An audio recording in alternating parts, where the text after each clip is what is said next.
Hello guys, how are you all? Welcome back to my channel. So, today we are gonna see, what if Naruto finds out a beautiful woman is stuck on an island? And subscribe if you enjoy the video. And also check the description. So let's begin the story. The wind was howling loudly and the massive amounts of cold rain were getting worse as Naruto managed to keep on moving over the ocean, using the walk on water technique as he continued to move onwards. The ninja of Konoha was sent out by Tsunade on another mission to Snow to get a diplomatic message to the leader Kazuhana Koike. The message pretty much was to ask for an update on the situation in their regions. Pretty normal for the young ninja as he was looking forward to seeing his friend the princess. After not seeing her for so long, however, he was not working with his usual team for this mission. Sakura was currently working with Tsunade and Shizen on some new cases. Sai was too busy getting used to making friends. And the blonde was not in the mood for the silent boy's antics. He might not always get along with Sai, but they were at least not at each other's throats. Though how the Root Anbu was dealing with the amorous attention of Sakura's friend Ino was something that made him very curious. Kakashi was filling in for the deceased Asuma to lead Shikamaru, Chuji, and Ino and Yamato was also slated on another mission. Tsunade admitted that she herself had doubts of letting him go out on his own. But since he knew the leader of Snow Country personally, and had been a friend to the princess, he was a better choice for this mission, and the training he had received under Jiraiya had helped as well. Plus his growing arsenal of jutsus, and his refined use of his old, and still effective jutsu the Kage Bushin made him capable for it even more. Besides, after hearing that he was going to Snow Country, he jumped at the chance to see the princess again. The only company he had, apart from his current resident Dekyubi, was Hinata Hyuga. The heir to the Hyuga clan had been the only one who could accompany him as the others were busy on missions as well. Hinata's cousin Niji was with his team of Rock Lee, and Tenten and Guy on another mission. Shino had family business to attend to, and Kiba was currently on a special errand with his family. Therefore, Hinata was the only one who wanted to ask if she could go with him. He didn't mind after seeing Hinata's skills and new jutsu, namely the one she used in the Bikucha mission. And he knew that her Byakugan was more than helpful in this mission, just in case things got a bit hairy. Though he made sure to protect Hinata as this would also be her first mission alone. She was a Hyuga, and the daughter of the current head and heir after all. The last thing he wanted was for Hinata to be harmed. He knew that she could stand up for herself, but she was a good person and a friend to him as well. Besides, he doubted that either Niji or Hinata's father Hayashi was in the mood to find out she was harmed. And that was one thing he was not in the mood to happen. Of course, this didn't mean that he was blind to how much Hinata had changed since he had last seen her. She had grown a lot since then. It was only after a better inspection that he recognized her quickly before she once more fainted. He never could figure out why she always acted like that when he was around, which was why he was somewhat surprised that she wanted to go with him on this mission. But right now he had other concerns. The boat they were taking had suddenly been hit by a massive storm while on the way back to Fire Country, and during the said storm, he and Hinata were helping the sailors when one of the sails was badly torn up by the fierce winds. However, before they knew what happened, a massive wave struck the ship and sent Hinata off the side. He quickly rushed into the waters to get her, and he managed to save her. However, the waves had taken them away from the ship, and here he was right now walking on water and carrying the shivering Hyuga heir on his back, hoping that before they were knocked off the boat, that they were near land. Darn it, if I don't hurry up and find us a place to hide out from this storm, we're all in trouble. The container for Kyubi moved on as fast as he could in the sea, and it was then that his resident spoke to him via mental link. Hey kid, if I'm not mistaken, there's a pretty large island just north of here. That's the best place right now. If you get there, it'll be a good spot to lay low for a while. Are you sure about Kyubi? Considering our situation, we all don't have much choice right now. Besides, the sooner we get out of this rain, the better off we all are. Not to mention the girl with us. If she doesn't get dry soon, she'll suffer hypothermia. Naruto knew that as he could tell that Hinata was shivering, and she kept on mumbling his name. With the Kyubi guiding him, the blonde ninja was relieved to spot the island that the Kyubi told him about. The island was very large and appeared to be filled with trees and small hills, plus several taller ones, and a mountain as well. The young man made his way there as fast as he could, and when they reached the island, he quickly began to search for any form of shelter from the storm and thankfully spotted a nearby cave.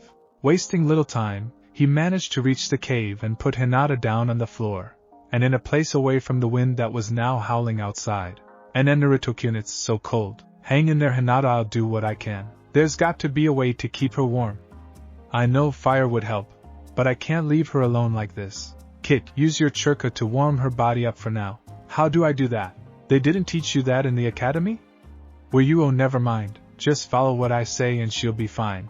Naruto followed the Kyuubi's instructions and began to use his normal chakra to spread warmth on Hinata's body slowly. His hands were moving over Hinata's wet clothes and form, and with some time, the still tired young teenage girl was not shivering very hard and seemed to be calmer. It's working, Kyuubi, she'll be alright, won't she? For now, but we have to get her out of her clothes. They are still wet, you'll have to take them off of her. Are you nuts?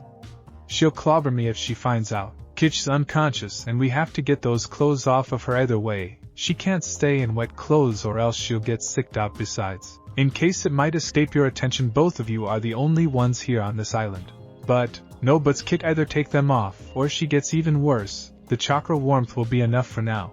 But she still needs to get dry.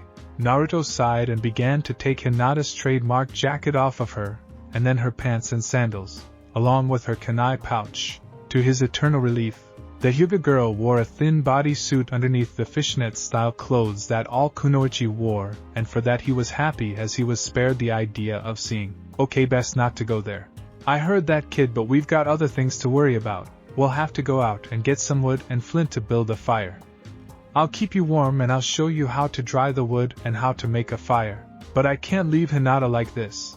We're not going to be gone for long, kid. Now let's haul ass and get that firewood. Naruto reluctantly went out of the cave and began his search for any firewood on the island, and thankfully the place that he was in had a good supply of dead trees and dead leaves as well. The Kyuubi instructed him to gather all that he could and bring extra wood to keep the fire going all night. As soon as he was done with that part, he made his way back into the cave and was happy to note that Hinata was still breathing and seemed alright. The Kyuubi sensed her chakra and further assured his container that his companion was fine. She's fine, now let's get that fire started. Use the same trick I taught you before, but make the chakra hotter this time. The ninja did what the Kyuubi asked, and sure enough, the wood was dry, and with the leaves as well. The leaves became the fuel as Naruto used his own kunai to start the fire with the flint he had been able to find. He then fed the fire and got a good-sized fire going. The cave was now lit in fiery orange, and the heat was already beginning to fill the cavern. The Kyuubi then told Naruto to use the leftover wood to make a hanger pole and hang his clothes to dry them, along with Hinata's. Naruto did that, and soon his clothes and Hinata's were being held up to dry. However, insisted to the Kyuubi he keep his pants on. The nine-tailed fox shrugged and then decided to tell the blonde ninja that now was the time to get some cover for himself and Hinata. The blonde was a bit confused, but the Kyuubi was already issuing commands and he had to follow them for Hinata's sake. The duo went out, and with the Kyuubi providing warmth and instructions, he was able to gather several large branches from the trees, namely the palm trees. As they went back, the Kyuubi then instructed Naruto to use the leaves to cover himself and Hinata, and he then told Naruto to make a bed of dry leaves and place Hinata to them to keep her warm. The young ninja did so and then thanked the Kyuubi for the help. The fox merely snorted and went back to sleep in the cage it was held in. Naruto gulped a bit and went closer to Hinata since he still needed to provide some warmth, though he was still hesitant about it. Hinata, however, was not going to be denied as she seemed to sense his presence, and she quickly moved closer to him and snuggled up to him and spoke in her still sleepy state. And Naruto-kun, it's so warm now. Naruto gulped as he covered both himself and Hinata with the palm leaves and looked at her as she seemed to fall asleep, as the warmth of the fire burned on. In the firelight, her pale skin seemed to take on a coppery hue and her dark hair seemed even darker, plus her face was more well defined by the flames. That and the fact that Naruto wondered why he was suddenly acting this way towards Hinata. He had always thought of her in the past as shy, timid, and weird, but those thoughts softened over the time he had spent with her, and he was already 15 nearing 16. His time growing up and training with Jiraiya for several years finally began to rub off on him as he began to appreciate the female form more. At times, even if he knew that it was henge, he would look at Tsunade more intently, and also at Sakura since she had indeed changed a lot since he had last lain eyes on his old teammate. He even reacted the same way seeing Koiki again, and he learned that it was a natural thing, but this was the first time he felt this way about Hinata. He however decided to put those thoughts aside for the moment, as he felt sleep claim him. And before he knew what was happening, Hinata snuggled even closer to him as she began to dream her own personal dreams. Hinata awoke to the sounds of waves outside the cave, as she had been in a very lovely dream with her longtime crush Naruto. And it was so wonderful as it felt so real. She had dreamed that both her and Naruto were on an island and they were all alone, and she finally managed to tell him how she felt towards him, and they were. She opened her eyes and she gasped and blushed wildly as she found herself looking at the calm and sleeping face of her crush and very close to him. She couldn't help but stare at how peaceful her Naruto-kun looked right now, and a naughty part of her wanted to stay in her crush's arms, but her more innocent side told her not to. As she got up and looked out at the entrance, which was now in daytime, she began to recall just what had happened. She had managed to help one of the sailors hold onto the ropes when the tidal wave hit, and she had not been able to get a good grip and had fallen off to the side. But that was when she saw Naruto go after her, and when she hit the water, Naruto swam to her and carried her upwards, and all she recalled before she was made tired by the cold was being carried by Naruto on his back. Naruto-kun carried me here by himself? Hinata then noted that she was bare of her clothes, with the exception of her bodysuit and fishnet, and she blushed at the fact that her only form of covering was her bodysuit. She had noted how much she had grown over the past 3 years and a half since Naruto left the village to train under Jiraiya. She had been somewhat embarrassed when the others, including Sakura, Tenten, and Ino, pointed out how much she had grown, namely in the chest area, which was very much true, and she had gotten some stares from some of the younger men about that as well, further adding to her embarrassment. She was so deep in thought that she was not aware that Naruto was already awake and was looking at her as the sunlight was reflected back into the cave by the sea outside. Naruto noted how different Hinata looked in the sunlight, and he couldn't help but look at how different she seemed now. He got up and greeted Hinata with a smile as he normally did. "Morning, Hinata!" Hinata looked and found herself staring at Naruto, and it was also when she noted briefly that he was half, and naturally, being the shy and timid young woman that she was, she quickly blushed and fainted. Naruto naturally got worried for her as she plopped back on the piles of leaves that he had used to act as their bedding. "Hinata? Are you alright? She's a fine kid, just a little out of it again." Naruto couldn't help but wonder just why the fox said that, and with such laughter, as well as he could hear the fox laughing at him. "What's that supposed to mean, Kyubi?" "Oh well, we'll talk about that later. In the meantime, we need to go forage for food. I can bet 10 to 1 you're starving, and so is that Hyuga girl. Before we do that, we might as well see if we can find any stream of fresh water around here. Why not drink the sea water?" Naruto could have sworn he heard the nine-tailed fox do a face fault in the cage at that remark, and sure enough, the bijou was not amused by that remark in the very least, as it sent back a very sarcastic and annoyed reply. "Kit, I know you're not that dumb. You should know that drinking salt water is a big-time stupid idea. When have you ever seen anyone in your entire life drink sea water?" The two bickered a bit more as they went to look about and found a large river of fresh water that came from the mountain, and thankfully, the water was indeed fresh and moving as well, and cool no less. Thus it was ideal for drinking, cooking, and bathing. As soon as they did so, the bijou and the Jinchuriki went on to hunt and forage, with the Kyubi teaching Naruto how to find edible berries and avoid the ones that were not good to eat for today, and those that were not edible.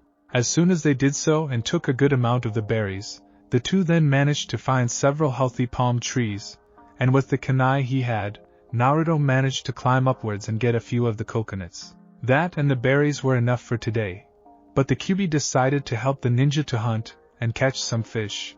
The fish were fresh and seemed to be healthy condition, and that was enough. The Kyubi then told Naruto to get a large stick, and with some vines, they were able to take their catches back to the cave. It was there that Naruto decided to ask the Kyubi a question as to why and how it seemed to know all these things for survival. "Hey Kyubi, what is it? How come you know so much about these things?" "Kit, I've lived in this world for over 1,000 years, long before your village or your ancestors ever existed. You honestly think that I didn't learn anything else apart from destruction, death and combat for that time?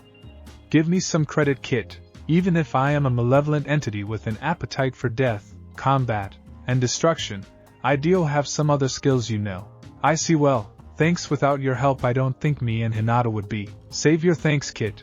You are my container and I rather doubt I'd like the idea of you dying early in this stage in your life. I did what I knew I had to do for my sake and yours. Thanks all the same. The QB laughed in its cage and Naruto could tell it was having a cheeky, tooth-filled grin at him. Fine, you're welcome to call me if you have any other things to take care of.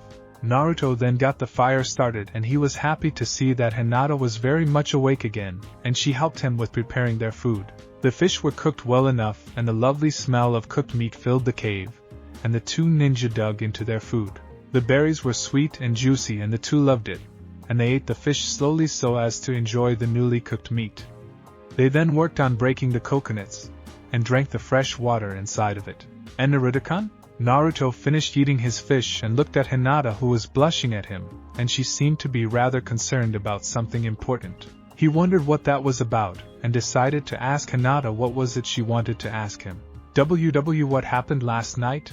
Naruto then began to tell Hinata about how she had been suffering hypothermia and he had to warm her up using his chakra. He then built a fire to dry their clothes, and keep them warm the whole night.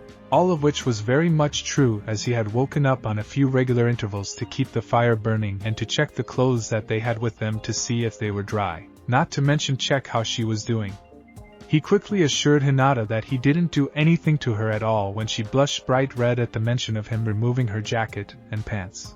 Hinata felt happy that Naruto had done all that for her and helped her out of the mess she had been in, and she promised to do her best to help him out while they were here. She then wondered on how they were going to find their way back to Konoha. And then Naruto-kun, how long do you think they mean the others will find us? Naruto looked out into the sea and sighed. He wondered about that too. He hoped that the ship that they rode on made it back to port, and was safe. If it was, then the sailors could send word to Tsunade that they were missing. Knowing her, she would do her best to find them and get them home. But if the ship had been too badly damaged or worse, then he and Hinata would be here on this island for a very long time. He put that thought aside and kept his faith in the others back home and decided to help keep Hinata alive along with himself. I have no doubt they'll find us, Hinata. And I have no doubt that your father will do what he can to find you too. Why you think so? Naruto smiled and replied, I know so. Hinata smiled and agreed with Naruto as they finished their breakfast. Later, are you sure this island is safe from Naruto-kun? Hinata asked as she and Naruto left the cave to find out what they could about their island, and see what they had to work with. The storm that had sent them overboard had pretty much passed on, and the day was rather sunny and hot. Normally ideal for beachgoers, but not a comfortable thing to deal with for them right now. But they had to do it either way so as to know just where they were. They had taken stock of their tools earlier, and thankfully, all of their kunai were still with them, along with several extra shuriken that they could use when the time comes. However, to Naruto's disappointment, he had lost his summon scroll for his giant shuriken, and would have to get a new one to replace it once he was back in Konoha. His wallet was still with him, and thankfully he had a waterproof wallet at that. However, money was worthless in a place like this island, and he missed eating ramen already.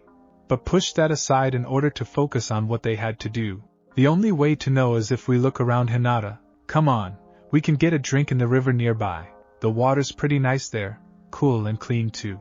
Hinata smiled and they arrived, and true to Naruto's words, the water was cool and clean and refreshing to the two of them. They then began to explore the beach once more and found small areas where tidal pools had been made, and they saw different types of fish, both big and small, moving about, along with other marine life. As they carried on, they decided to stop near a coconut tree and take some of the coconuts that were green and fresh looking down.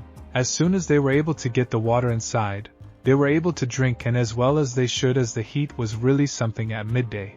Wow, it's hot out here, Naruto said as he was forced to take off his black and orange jacket and tie it to his waist, while Hinata was blushing once more as she saw that the sweat that Naruto had on him allowed his dark white shirt underneath to cling to his body. She couldn't help herself as her eyes began to wander on the strong and hard-looking muscles that was on Naruto's chest, shoulders, arms, and torso, and she then looked at his face as he wiped the sweat from his face. Wow, Naruto-kun. Naruto-kun looks so strong, so handsome. Hinata then realized that she was now having naughty thoughts that began to fill her mind, and it was also then that she noted that all the time she was looking at him without any modesty. He was looking back at her very concerned. Hinata, are you alright? Do you have a fever or something? Your face is so red.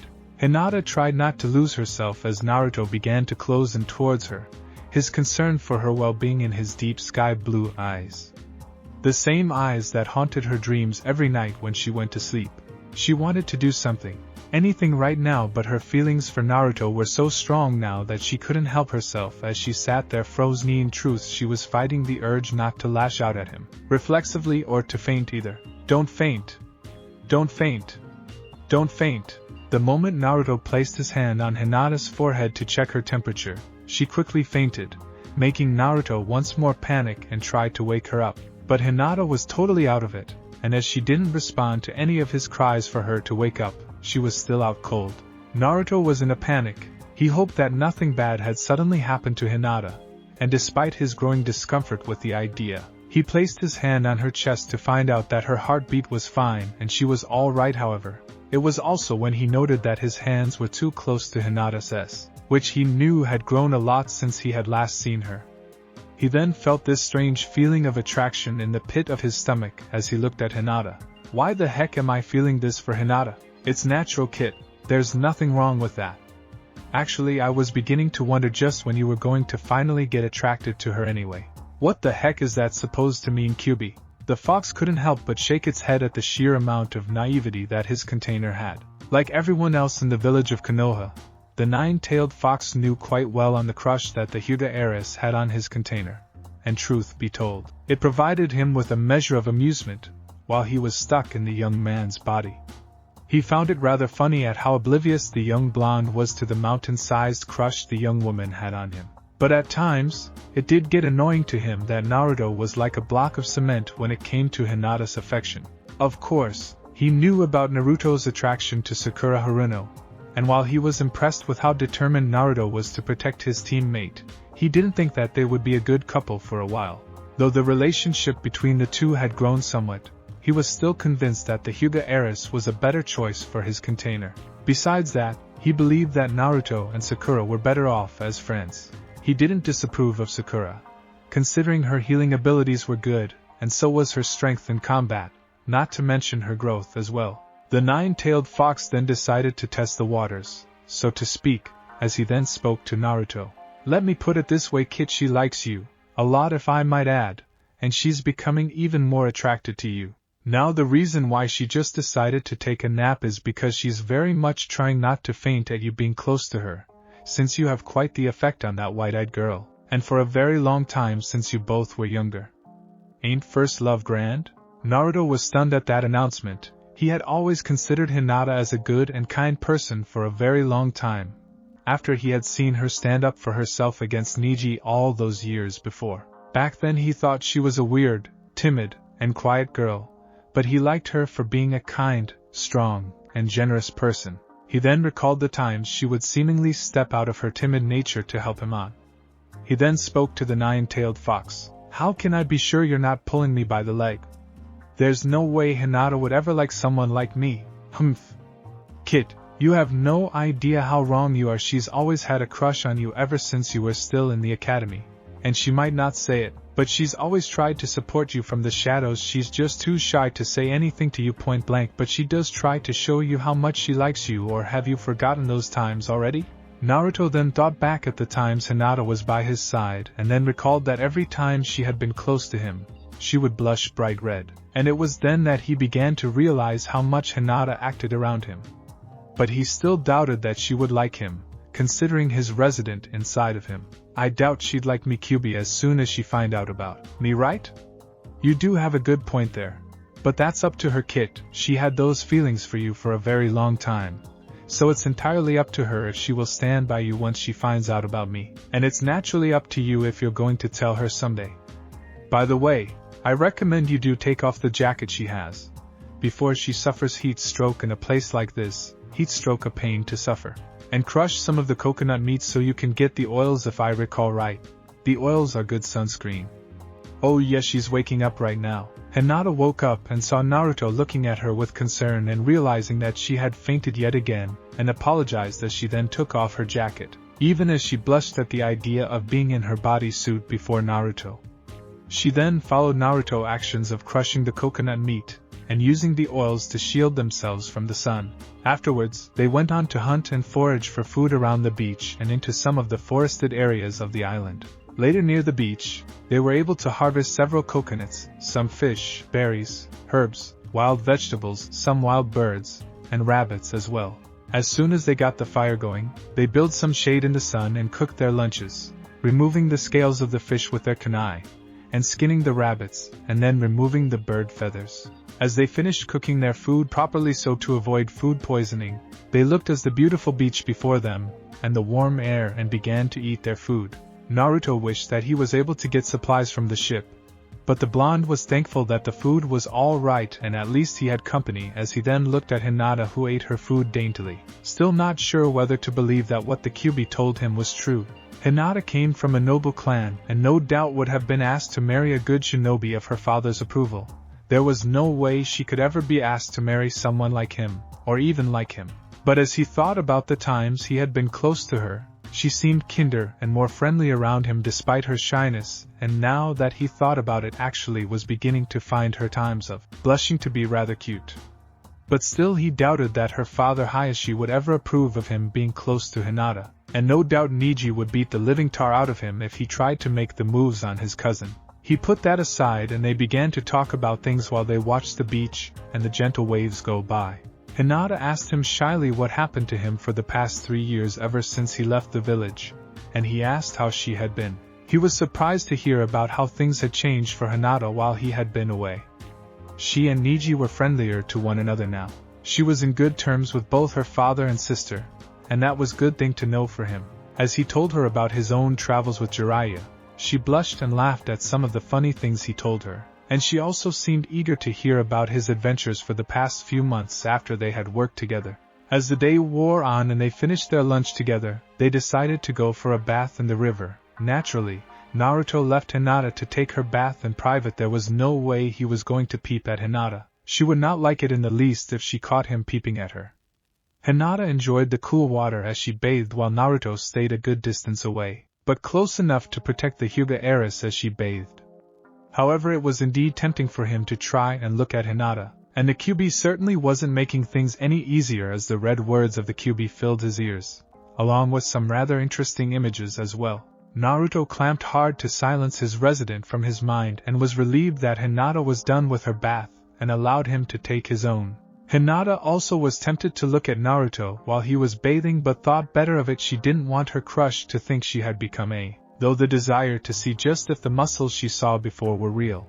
She wondered if Naruto had been peeping at her, and while a normal woman would have been ready to pound the offending man hard on the head, she was tempted to show herself to Naruto without him knowing that she knew that he was looking. But for now, she decided to take the time to check her clothes and to remove any leftover traces of salt, and since the salt would rot their clothes, she also made sure to take a look at Naruto's clothes when she had the chance.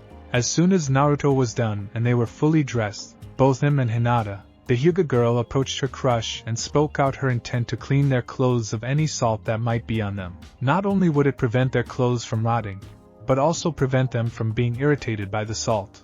And Naruto-kun, I need to clean our clothes in the river.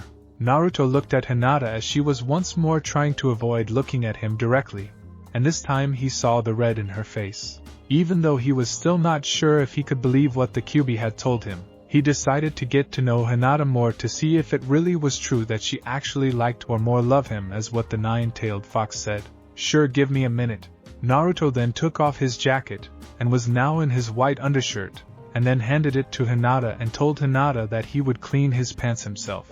Hinata nodded as Naruto then went off to find food for their dinner. As she cleaned the clothes, she suddenly recalled her dream about her and Naruto being alone together, and her getting the chance to finally tell him her feelings towards him. But the question on her mind was how she was going to accomplish that. But she was very afraid as she washed Naruto's jacket. She was afraid that Naruto would not say anything and deny her long-time affections for him, and that hurt more than any of the pain she had felt in the missions, because Naruto's denial and refusal of her feelings would be a wound in her heart. No. I have to be strong. I have to know how he feels about me. To have to, because I might never get another chance like this. Later, as she finished cleaning Naruto's clothes and her own, the white-eyed Hyuga met up with Naruto, who managed to find more food, in the shape of berries, fruits, nuts, fish, and even a wild pig. The two worked hard and cleaned themselves up after they were done cleaning their food near the river. As they were done and cooked their food as the sun set, they took the time to watch the sun set down, and then began to eat their food, all the while talking about their respective travels and missions before they met each other again. As night fell, Hinata used her Byakugan to look for any sign of incoming ships at the edge of her line of sight. She had been perfecting her skills with the Byakugan under her father's training and that of her cousin Niji as well, and though she still couldn't see very far, it was enough. They then gathered a lot of firewood to make a signal fire, since once Hinata would catch sight of a ship, he could light the signal fire, and they would be rescued. With that done and the fire fully protected and a good supply of fuel nearby, they made their way to the cave and made use of the rabbit skins they had with them. They were able to use the skins to make coverings for their bedding of leaves and to make it a bit more comfortable. As they were about to go to sleep, Naruto made the warming fire for them, and when he was sure that the fire would burn for a long time to keep them warm for the night, and he kept a kunai close at hand to defend himself and Hinata just in case. Once he was done, both he and Hinata went to sleep, and unlike before, when Hinata, who was fast asleep due to being tired, would suddenly reach out in her dreams, he decided to let her hold him, in an effort to keep her happy, and as he also went to sleep he began to find that feeling Hinata's sleeping form next to his own was nice. In the back of his mind, in the prison that held the Kyuubi, the nine-tailed fox couldn't help but snicker at what he was seeing. The next day, the two stranded ninja then began to get into a routine. When they woke up, both of them hunted and foraged the island for food and water, along with keeping themselves clean and ready for rescue. When there was enough light, Hinata would use her Byakugan to look at the horizon to see any ships nearby, while Naruto would keep the signal fire ready for lighting and replaced any wet fuel and firewood with fresh fuel and allowed the wet firewood and fuel to dry out and to be used again. If Hinata didn't find any ships, then they would immediately work on getting their food and drink for their meal, along with deciding to train while they were on the island to have something to do.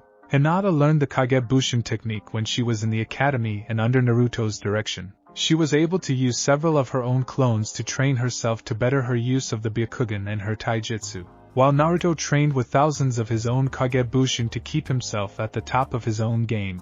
Naruto had learned about the memory technique associated with Kagebushin and used the skill well when he trained, making sure to check himself for any mistakes with his own fighting style. Once they were both done with their training a few hours later, they took the time to rest and clean up with a quick dip into the sea and then washed up in the river, enjoying the cool waters from the mountain on the island.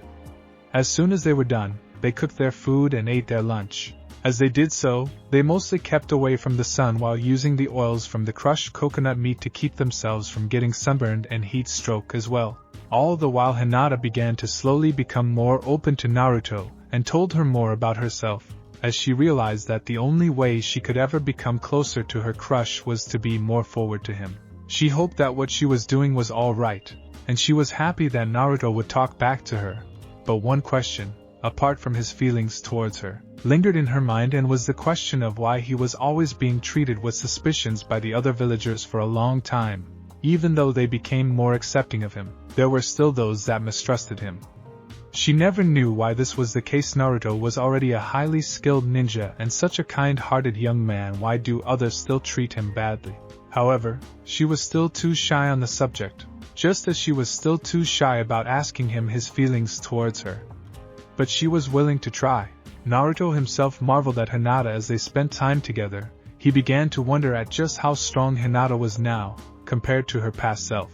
Sure, he still thought of Sakura while they were together, but his normal thoughts about being with Sakura were being replaced by thoughts of being with Hinata. He began to look at Hinata and she seemed to grow even more attractive to him as well. He was however still cautious, as he was still not sure about the truth about her supposed feelings towards him.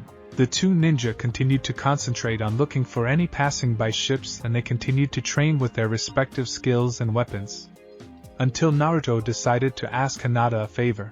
Hey Hinata, can I ask you for a favor? AAFF favor, what sort of favor? Naruto-kun. Naruto saw the bright blush on Hinata's face and her twiddling of her fingers, and he finally found her actions to be very cute and nice to see. He however decided to keep himself objective, and decided to ask Hinata what he had in mind. "Would you like to spar with me?" Hinata gasped at that. Spar with you? Sure! I want to see how much you've grown, Hinata. And now is as good a time as any before dinner. But only if you want to. Okay, you don't have to do it if you don't want to. Hinata nodded and replied, as she knew that she should see just how Naruto had improved as well, and maybe see if she could improve while sparring with him. She took that thought to mind and slowly got into her normal combat position and activated her Byakugan. "I'll try, I'm ready." Naruto nodded as he could tell that Hinata was ready for their sparring match, and they began to fight one another. Naruto tried with a few straight punches and tried a spinning heel kick in mid-leap, aiming at Hinata's head, but Hinata ducked and retaliated with her own kick, forcing Naruto to block with his own hands and move back, avoid several of Hinata's attacks using the gentle fist style of her family. He knew how dangerous that style, recalling his fight with Neji before, and did his best to evade, or if not, he blocked them, but was careful to keep his distance. As they continued to move and fight, they were so engrossed that they didn't notice the heat of the sun, and as it began to set as well into the horizon, Hinata had to admit that she still needed to improve on a few aspects of her gentle fist as she dodged and blocked some of Naruto's kicks and punches, and she was amazed at how fast he could move. When she had seen him fight in their missions together, he wasn't as fast as he was now. Naruto himself admitted that Hinata has certainly improved since he had last seen her fight, as he avoided her attacks, which were moving a lot faster than before, and certainly were harder to avoid this time around. But he liked that she had certainly changed from the shy girl that he knew years before. He was able to outpace her a bit in terms of speed, but she was certainly a lot faster than him. The two continued their sparring and were looking at one another carefully to assess each other's speeds and abilities as they began to get to their stronger attacks. Plus, this allowed them to see each other at their best, and it was quite a sight for both of them as well. It was once said that when in combat one sees things in their foe that can tell him or her a lot about the opponent, and this sparring match was no different. Hinata saw how determined Naruto looked as he fought, and she was amazed at how handsome he was when he was at his best. She always admired him from afar, and now she was getting to see him in action herself as they continued to trade blow after blow, and evade or block each other's attacks. And like any normal girl in front of her crush, she was feeling very happy. Even though she was still determined to show Naruto her growth as a Kunoichi still, she felt hot as she watched him move, and her imagination began to play with the images on the back of her mind on how those muscles would move as they fought on. Naruto also noted how attractive Hinata was when she was fighting with all of her skill and determination, and he admitted to himself that she looked very much at her best as she continued to trade blow after blow with him. She looked very much an attractive woman as they moved and fought with one another with each blow, as he too was determined to see just how much Hinata had changed since he had last seen her and worked with her all those years before he went to train under Jiraiya for 3 long years, and from what he was seeing now she had changed, not to mention he began to look at her form even more. And even when he did it to determine her moves, he couldn't help but wonder how she looked without. Both sparring partners shook those thoughts out of their minds and focused on their match as the day wore on. And when night finally set and both were tired and decided to call it a day, they however had plenty of leftover food and were able to reheat the cooked food and ate their remainder for their dinner, and Naruto complimented Hinata. "Wow, you've really gotten stronger, Hinata. I had a hard time just managing to try and hit you. You really must have been training hard since the last time we worked together."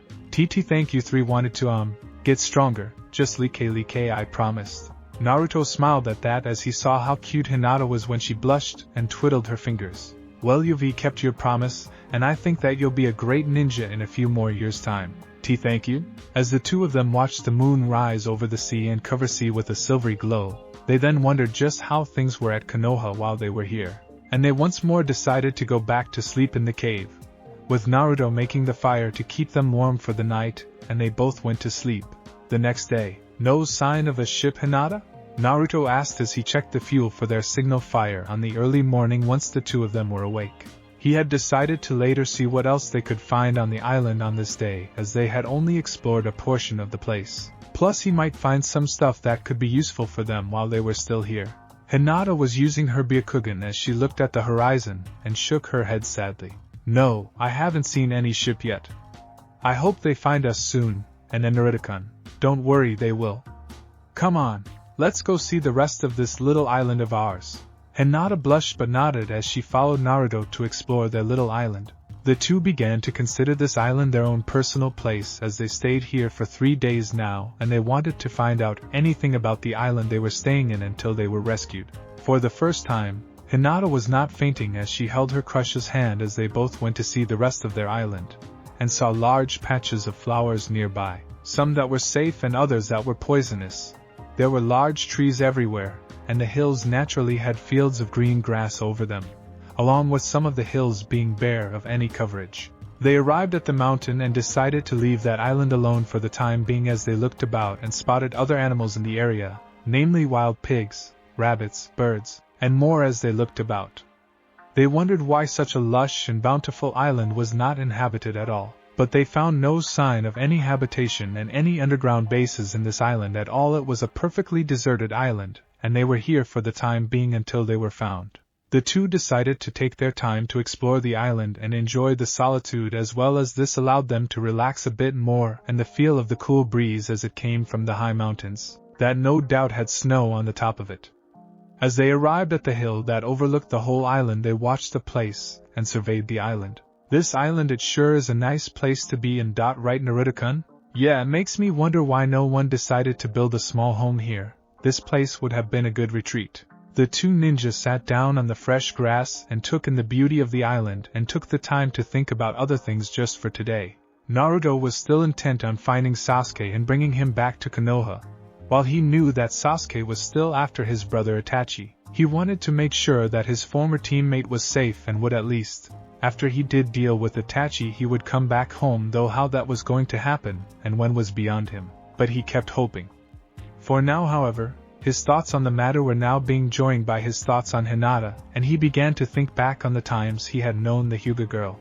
He began to recall the times they had been together, from the Chunin exams, to the missions he had been with her, and when they had worked together to find Sasuke one time, and in each instance he began to see that Hinata indeed cared for him and was really a great friend, and also, maybe more, but he still was not sure how to tell her about his resident guest. They then foraged and hunted for their food, and after they were done, they cooked their food and began to have breakfast. As they ate, Naruto then decided to at least talk to Hinata to finally answer the question that he had about if she did have feelings for him in a very important sense. But he made sure to put that off until he was ready. For now he wondered how things were at Konoha. Back in Konoha, the situation in the hidden village of the Leaf was far from perfect, as the rains that fell on the village kept everyone indoors, and the storms that were there were really making movement hard. And one particular situation made things a heck of a lot worse for the people involved. In the Hokage's office. Damn it! When will this blasted storm clear out of here already?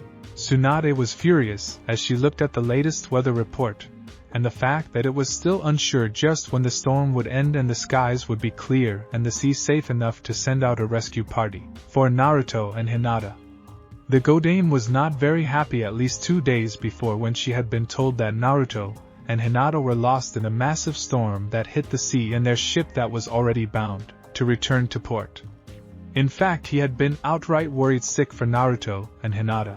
She might have a brave and tough front and always being critical and serious, but she does show deep sympathy for those close to her. And most of all for Naruto, which was far from surprising, as Naruto had been the one who broke her free from her past and allowed her this chance to make things right for herself and to honor both Dan and Nawaki. Naruto reminded her greatly of the two most important people in her life, and the thought of not being able to find him, all because of the fickle weather, was already eating away at her patience. Hinata had already improved well from before, and like everyone else who knew Hinata in any degree, she knew that it was due to Naruto that the former shy and quiet genin had reached the rank of Chunin, and had helped ease the tensions between both Hyuga families, and that was a good thing as well. She knew that others were also worried about the fates of the two missing people. And even the villagers wondered just where the two had disappeared to and when they would be coming back. Already various types of rumors were circulating about their fates, and some of the rumors were either mildly or hysterically humorous, and cute to downright wrong and far-fetched.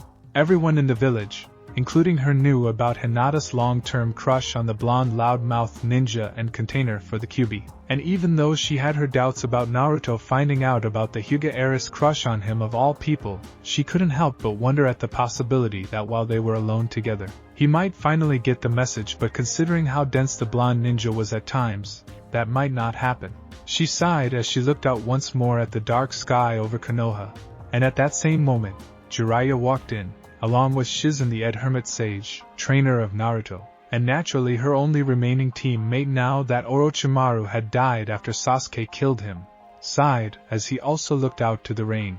Still no change? Not a damn thing. The storm over the entire fire country's still too dangerous for any ship to go out right now. The Red Hermit side was also worried about Naruto, not just for the fact that he made a promise to train the boy, but to make sure that Akatsuki never got their filthy hands on him and the Kyuubi. He didn't want his former student Namikaze Minato and Kushina Uzumaki, who were Naruto's parents, even if they were dead, to think that he was going to let their son die out there alone. The only silver lining the Red Hermit could see was the fact that Hinata was with Naruto. Like everyone else, the Red Ninja knew for a fact that Hinata had a mountain-sized crush on his star pupil, and he was eager to see if Naruto would finally get it on with Hinata. He had nothing against Sakura, and he knew for a fact that despite her temper with Naruto's nature on occasion, she cared for him too much to let him be harmed. Now that she knew the secret burden he had carried all his young life. However, despite the closeness the two had, he doubted that a very serious relationship would spring between the two. Friendship between them was enough for now. He then smirked a bit and spoke. I know for a fact that Naruto is safe and alive, and with him taking care of Hinata, things are going to get interesting indeed. What are you talking about this time? I'm thinking that maybe the two of them, well, you know what I mean by that. So why should I explain that to you? Tsunade got up her desk and glared at her teammate. Even if she was entertaining the idea herself, she still doubted that Naruto would actually notice Hinata crush on him. Even more so that Naruto and Hinata would even consider eloping. Are you trying to be funny, Jiraiya? There is no way that will ever happen between them. And how can you be so sure about that? Tsunade glared at her teammate and fellow Sannin with a glare as the two of them were getting ready to butt heads with each other over something. They had done it many times when they were still kids and when they were already grown-ups as well. Shizen also knew that to be true, and she was already standing aside as her mentor and her teammate began to glare at each other. There is no way that Naruto would ever decide to make the moves on Hinata. He's still too dense to even notice that she's head over heels in love with him, and you know it. Oh really? Well then I say that you're wrong. There's no way what you have in mind is going to happen at all, Jiraiya. Really, care to bet on that? Tsunade was wary about this sort of thing as she had bet a lot of times and lost. But she also knew that if she ever won, something bad was going to happen. She knew that to be true as she had won the lottery on the day that Gaara had been kidnapped by Akatsuki. And that told her that something had gone wrong, and she was right as she had dispatched Guy and his team to aid Naruto and the others. And the help came right on time, as well as they were able to help Naruto greatly. Even if Gaara had died, he had been brought back to life by Chio and Naruto, and that was enough.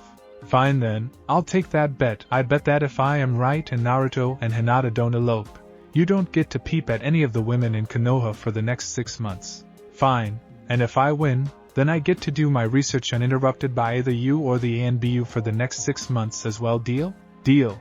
Elsewhere, in the Hyuga residence, a lot of things were happening as many servants and family members were deep in their work.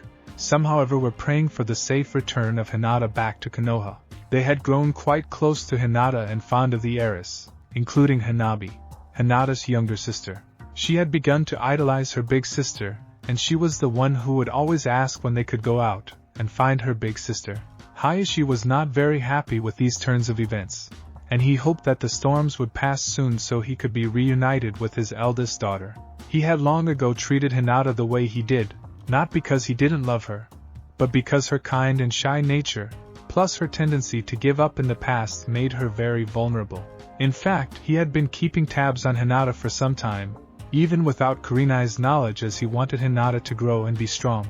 But despite his actions and attitudes towards her, she didn't seem to have that drive to become stronger. Until Naruto Uzumaki came into her life, that is. He, like all the elder ninjas, knew about the nine-tailed fox and the young blonde ninja which was sealed into him by the fourth Hokage. Like the others, he followed the order of the third Hokage to never tell anyone in his family about what happened, and he naturally had a healthy amount of fear for the demon. But he had to admit that the young boy who was the container for the nine-tailed fox was far from being the demon others thought him to be.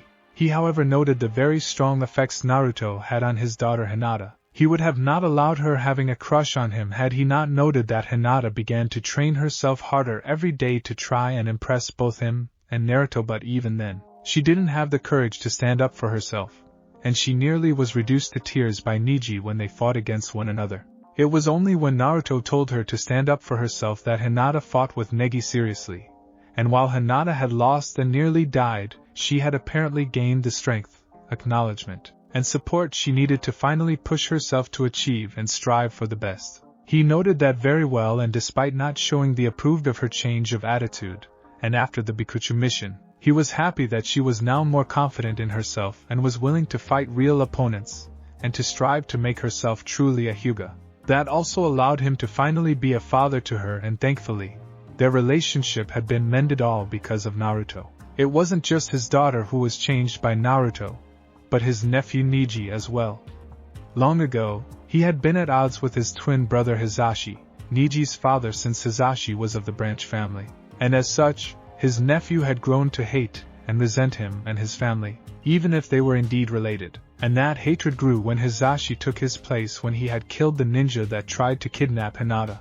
To see that Neji was very talented and strong was a great surprise to Hisashi, and to see him defeated by Naruto, and where Naruto told him that fate can be changed and to quit thinking that everything is predestined, gave him the chance to finally tell Neji the truth of why his father died. He couldn't blame Neji for not believing him when he gave his nephew his father's last letter before he died, and how he might harbor hatred still. But his defeat by Naruto's hands and the truth of his father's choice made Neji change, and for the first time, Hisashi chose to train Neji himself, and as head of the Hyuga family, he had the authority to do so as well. And when he had a chance to speak to Neji after he recovered with his battle with the Sound Village ninja Kidomaru, who had discovered the Byakugan's weakness and nearly killed him, he was impressed that Neji confessed that he now understood what it was for his teammate Rock Lee, for Hinata, and for Naruto to face a foe who was stronger and deadlier than them. If it hadn't been for his defeat by Naruto, who told him that anyone could change their destiny, and himself realizing that he had to truly prove that the Hyuga clan was the best of the best in Konoha and that he still had the chance to win, he admitted that he would have truly died that day. It was Naruto who took him out of the darkness of his own making and made him see the light and break his own cage. In all that, Hisashi knew that he truly owed Naruto Uzumaki a great deal of thanks for all he had done for his family, for his daughter, and his nephew as well. That was why he was hoping that when the storms passed over Konoha, he and the others would go out and find them both. Master Hisashi? Hisashi turned and spotted Neji as he arrived in the courtyard. The Jonin sat down next to his uncle, and Hisashi spoke to his nephew. "You don't need to call me that here, Neji." "I'm sorry, uncle, I guess it's an old habit." "That's alright, any new word on when the storm clears?" Neji sighed and gave his uncle the bad news so far. "There's been no change, I'm afraid to say. The storms are still keeping the ships in port, including the one that Tsunadesima had chartered for the rescue operations. It might take another day or more before we can find them." "I see, then we must wait. Both Hinata and Naruto are stronger than they were back then, Neji. You and I both know that they will be alright." Neji nodded as he looked at the rain. Both uncle and nephew took the time to contemplate their own thoughts, until Neji decided to ask a question, which in his mind was of great importance. Like all the others, he knew about his cousin's deep-seated affection for Naruto, and while he didn't find anything wrong with them being close, he wondered how his uncle and Hinata's father would react if ever Hinata and Naruto would. As much as he discounted the notion of that ever happening, considering Hinata's innate shyness and Naruto's obliviousness, he wanted to know either way on what his uncle's reaction should be if it did happen. "Uncle, I'd like to ask you something." "Go ahead, Neji." "Well, I assume that you are aware of Hinata's infatuation with Naruto." Hisashi broke a rare smile at that remark, and that surprised Neji as well, and he replied, "Of course I have been aware of Hinata's crush on him. I've known for a very long time. Why do you ask?"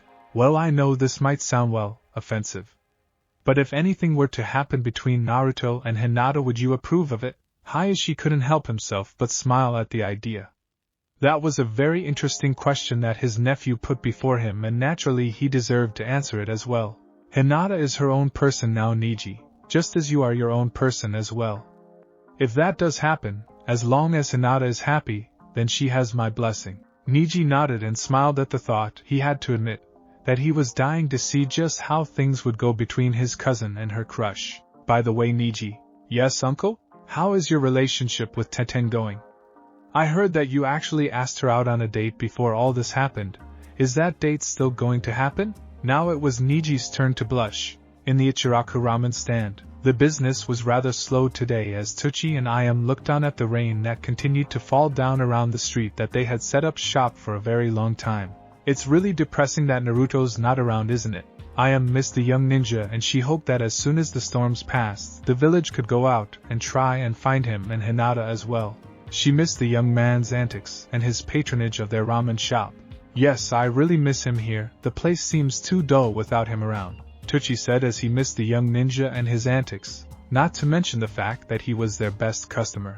Konohamaru and his teammates were here frequently for the past 2 days, hoping to hear news of Naruto from the two, and even Ebisu. Konohamaru's ninja sensei was concerned about the news as he knew how much the grandson of the deceased third Hokage respected the loud-mouthed ninja. I hope they'll be found and that the gods would soon move this weather slash, Ayam said, and then Tucci smiled as he had a plan. When he gets back here, I'm going to give him a very special treat. Just for that day of his return we'll let him have all that he wants from the menu for free. In Kurenai's home, Kurenai looked at the rain and wondered how her student Hinata was doing, and she hoped that the young Chunin was safe and sound. The red-eyed Kunoichi walked over to the picture she had with her students on her desk. In the picture was her standing behind Kiba, Shino, and Hinata and smiled a bit as she recalled their times together. Normally she would be helping them when they were together, but with her son growing in her belly she had to take the time off as she needed to be ready soon when the baby would be born. At least Hinata would have a good friend to keep an eye on. She always had a soft spot for Hinata after she had been charged by Hayashi to take care of Hinata, and it did her heart good that both Hinata and her father were now on better terms with one another. And she was very supportive of her student's long-time crush on Naruto. She knew how great an influence the blonde ninja was for her student, and how much Hinata liked him. To her it was very nice to see and know that Hinata was happy. Like all the other adult ninja, she knew about Naruto having the Kyuubi inside of him, and while she too had a very healthy amount of fear of the Bijou in the boy, she saw things differently.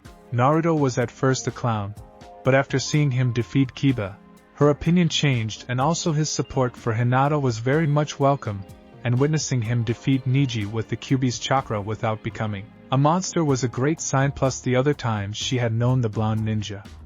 She however had another very good reason to be very supportive of Hinata's crush on Naruto. In her youth, she had a strong affection for the Yandere when he was still alive then, and she had even been like Hinata when she once asked him out, but he had already been reported to have been married at the time, and while it made her sad, this allowed her to meet Asuma. Asuma was not a perfect guy, not like the Yandere in her mind, but he was nice, despite his habit of smoking. She was sad when she heard that the Yandere died, and she met Naruto for the first time when he was a child. She was able to notice physical similarities between the young boy and the Yandere, and when she saw him in battle, there was something about his ways of fighting that made her recall the Yandere, and the fact that the Yandere was married. Naruto may not be a total genius like the Yandere, but he had heart and compassion, and in the same way as the Yandere himself, and that made her wonder if Naruto was the Yandere's son. She had asked Asuma's father, the third Hokage, about this fact, but Sarutobi replied with a smile that she should decide for herself what she thought, and not let an old man's words be the base for her to decide on. That in her mind was enough to tell her that her thoughts on the Yandere being Naruto's father were dead on.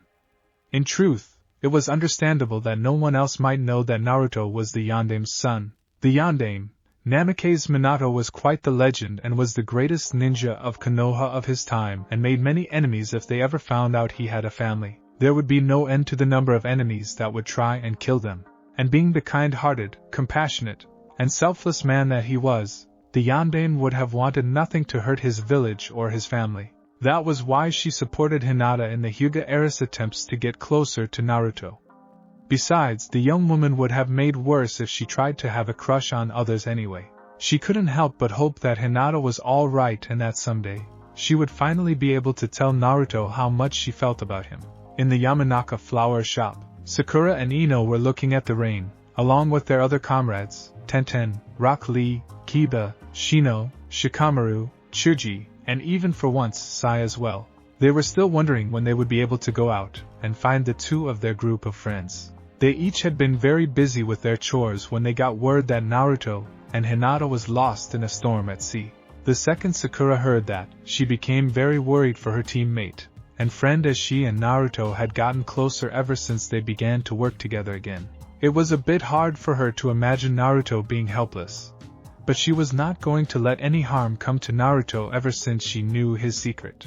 She had always wondered why he was treated differently, and with such disdain and hatred by others, even when she was young, after knowing what happened to him, and his show of his emotional state during the mission to rescue Gaara before he was resurrected and afterwards. She may draw the line at his side while denying her own, but when it concerned the dangers of him being killed by Akatsuki for the QB sealed inside of him and losing her best friend, she was not going to stand by and do nothing. With that in mind, Sakura began to pace, and while the others understood her state of mind, they were getting rather distracted as Sakura continued to pace in the flower shop back and forth over and over again for the next few minutes.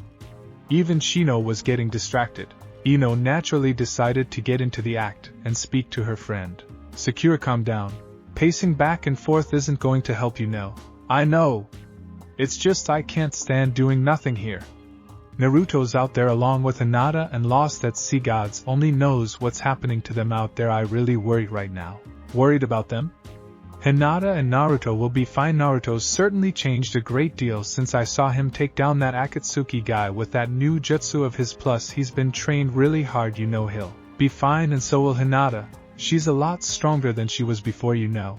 Sakura sighed at that and looked at Ino, who was close to Sai, and she naturally replied, I know that, but that certainly doesn't make things easier. Naruto might still be the same, but he has grown up a lot from the old Naruto we all knew back in the academy, you know. The others nodded at what Shikamaru said, as they all knew just how different Naruto was now from before. However, it still made them wonder that if Naruto and Hinata were still safe and alive, what exactly was happening to them right now. The only one who naturally didn't know anything about the Hyuga heiress' longtime crush on the blonde ninja was naturally Sai, since he was not from the Rookie 9 group that made up Shikamaru, Sakura, Chuji, Ino, Kiba, Shino, Sasuke, and naturally Naruto and Hinata. The only one to bring it up was naturally one of them, namely Ino. Do you guys think that maybe Hinata might finally, tell Naruto about her longtime crush on him? The others looked at the blonde kunoichi with some surprise, and then the gloomy atmosphere was replaced by smirks and chuckles at the thought of what was happening right now with Naruto and Hinata. The only one who didn't understand was Sai, and he naturally decided to find out just what they were talking about. What does that mean? And why would Hinata, who's the Hyuga clan heiress, have a crush on Naruto? Does she intend to hurt him in some way? The others looked at him with some surprise, and Sakura decided to explain to her teammate Sai just what was it they were talking about, just in case Sai got the wrong impression about Hinata. Hinata likes Naruto ever since she first lay eyes on him back in our academy days and all the way to now, and she likes him. However, she's too shy to say anything to him about it. No matter how many hints she sends his way, I don't know exactly why he doesn't notice. Maybe because he only has eyes for Sakura. Kiba said as he patted Akamaru's head. Ino had allowed the massive dog into her family shop as long as Akamaru didn't suddenly shake his fur and soak them with the remaining water on his body. The others noted Kiba's comments and also noted that, while Sakura sighed as well. She knew that Naruto really liked her, but she doubted that there would be a relationship between them. There was a lot of history between them, and she knew that she couldn't look at Naruto that way, not after how she used to treat him. She preferred it better that Hinata and Naruto were the ones who got together, since Hinata really liked Naruto. I don't think we'd get along well. Ino raised an eyebrow at that statement and shook her head.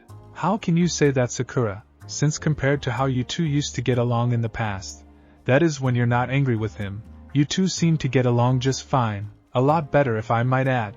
Sakura sighed and replied at her friend's words. Maybe because I guess that since he never talks to me like the old days, the way he used to anymore, then it's a sign that part of him is giving up on me. But I think that we will always be friends. But I think, not in the way that Naruto might want us to be. The others thought about that and decided to drop the topic about the relationship between Sakura and Naruto, seeing as it was not going to be something they were willing to talk about themselves. However, that certainly didn't mean that they were not going to talk about the relationship between Naruto and Hinata, as they each traded stories on the subject. Kiba and Shino would talk about their missions with Naruto and Hinata in company, and even Sakura would trade one of her own, that is, until Sai decided to ask. I was reading a book made by Jiraiya that mentions something like this, so do you think that Naruto and Hinata Hyuga world, what's that word again, go to the bedroom? And Sai barely got the words out when Sakura, in a look of absolute shock, reached out and covered his mouth. But her actions were too late, as everyone in the shop apart from Sai knew what that meant, as they all began to smirk, grin, blush, giggle, and eventually all of them began to laugh, and they talked about how that would happen and what would happen between Naruto and Hinata. Sakura sighed and called their attention with a glare, and she then replied, "There is no way that it will ever happen between those two, but wouldn't it be nice, Sakura? I mean, we all know how much Hinata would love to finally be alone with Naruto, and who knows what can happen." Sakura sighed and glared at the smiling duo of Ino and Tenten as she wondered at the possibility of it really happening, but she still had her doubts. Apart from the elders of the village, including Hinata's father and Niji's uncle, Tsunade, the Anbu, Kakashi, Yamato, Shizen, the Sand siblings Temari, Kankuro, and Gaara, and herself, no one else knew about Naruto being the container of the Kyuubi. She made a pledge to never reveal it to anyone in her circle of friends and comrades, and to Hinata herself. She was afraid that if Hinata ever found out about Naruto's burden, she would be terrified of him, and would do something that would really cause harm in Naruto's life.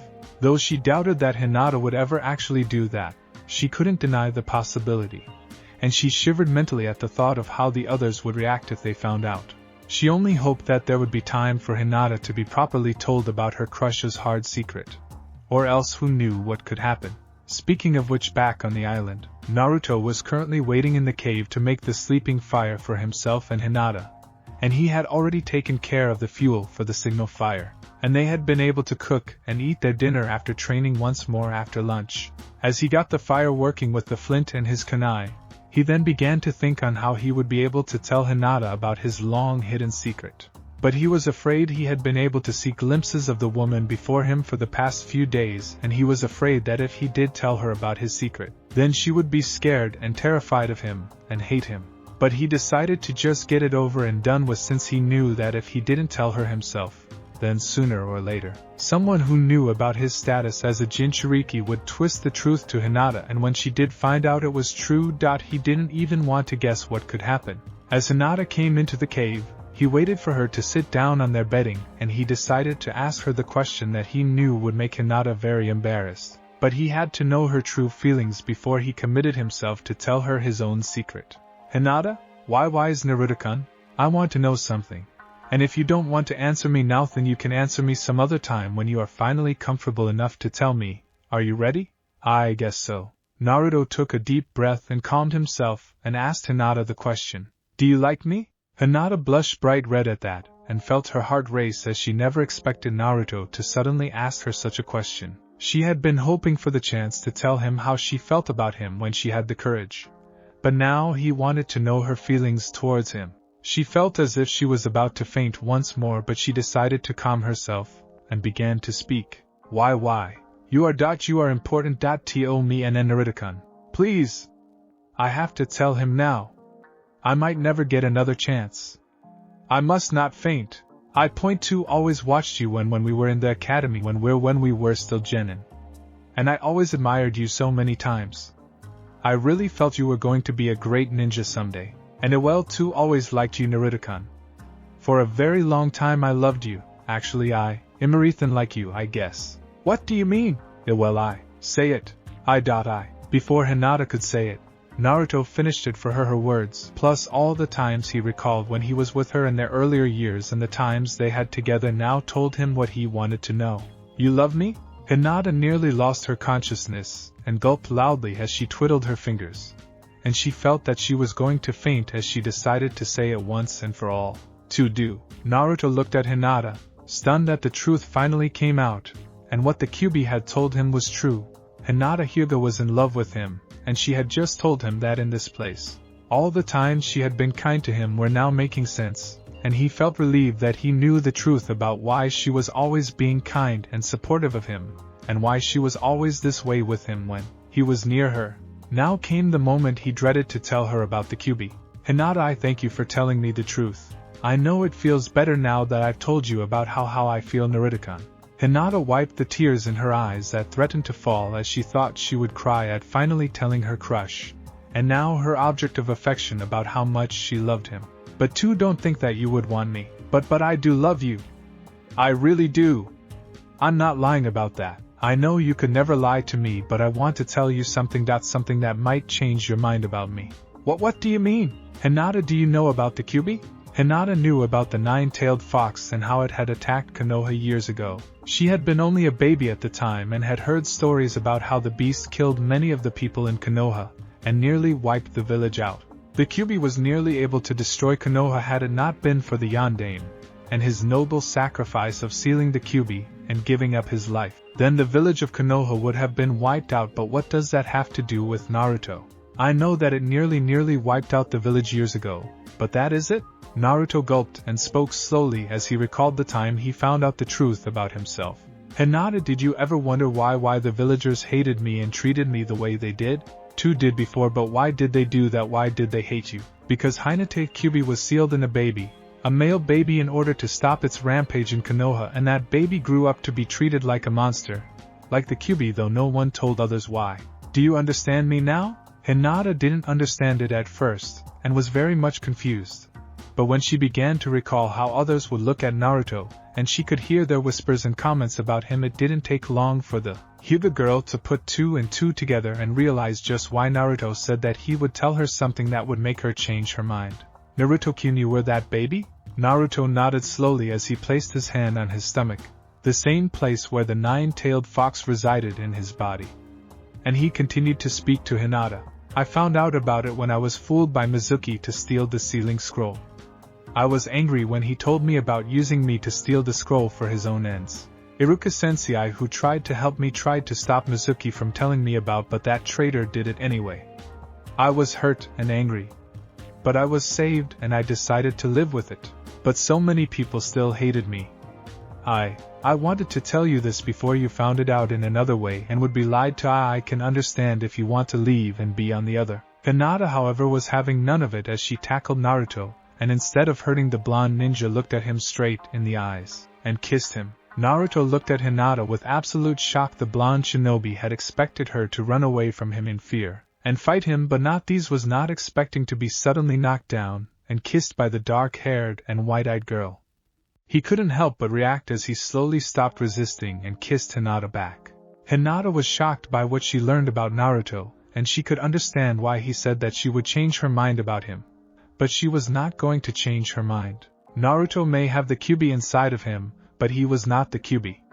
Naruto was a human being, and he had a heart, and he had emotions. And he was a person who was strong and brave. He had done so much, and he was kind, compassionate, and gentle. He was not a demon in her eyes. No matter what, she saw him for who he was, and that was a great ninja, a great friend, a great ally, and her beloved. The truth about him may have caught her by surprise.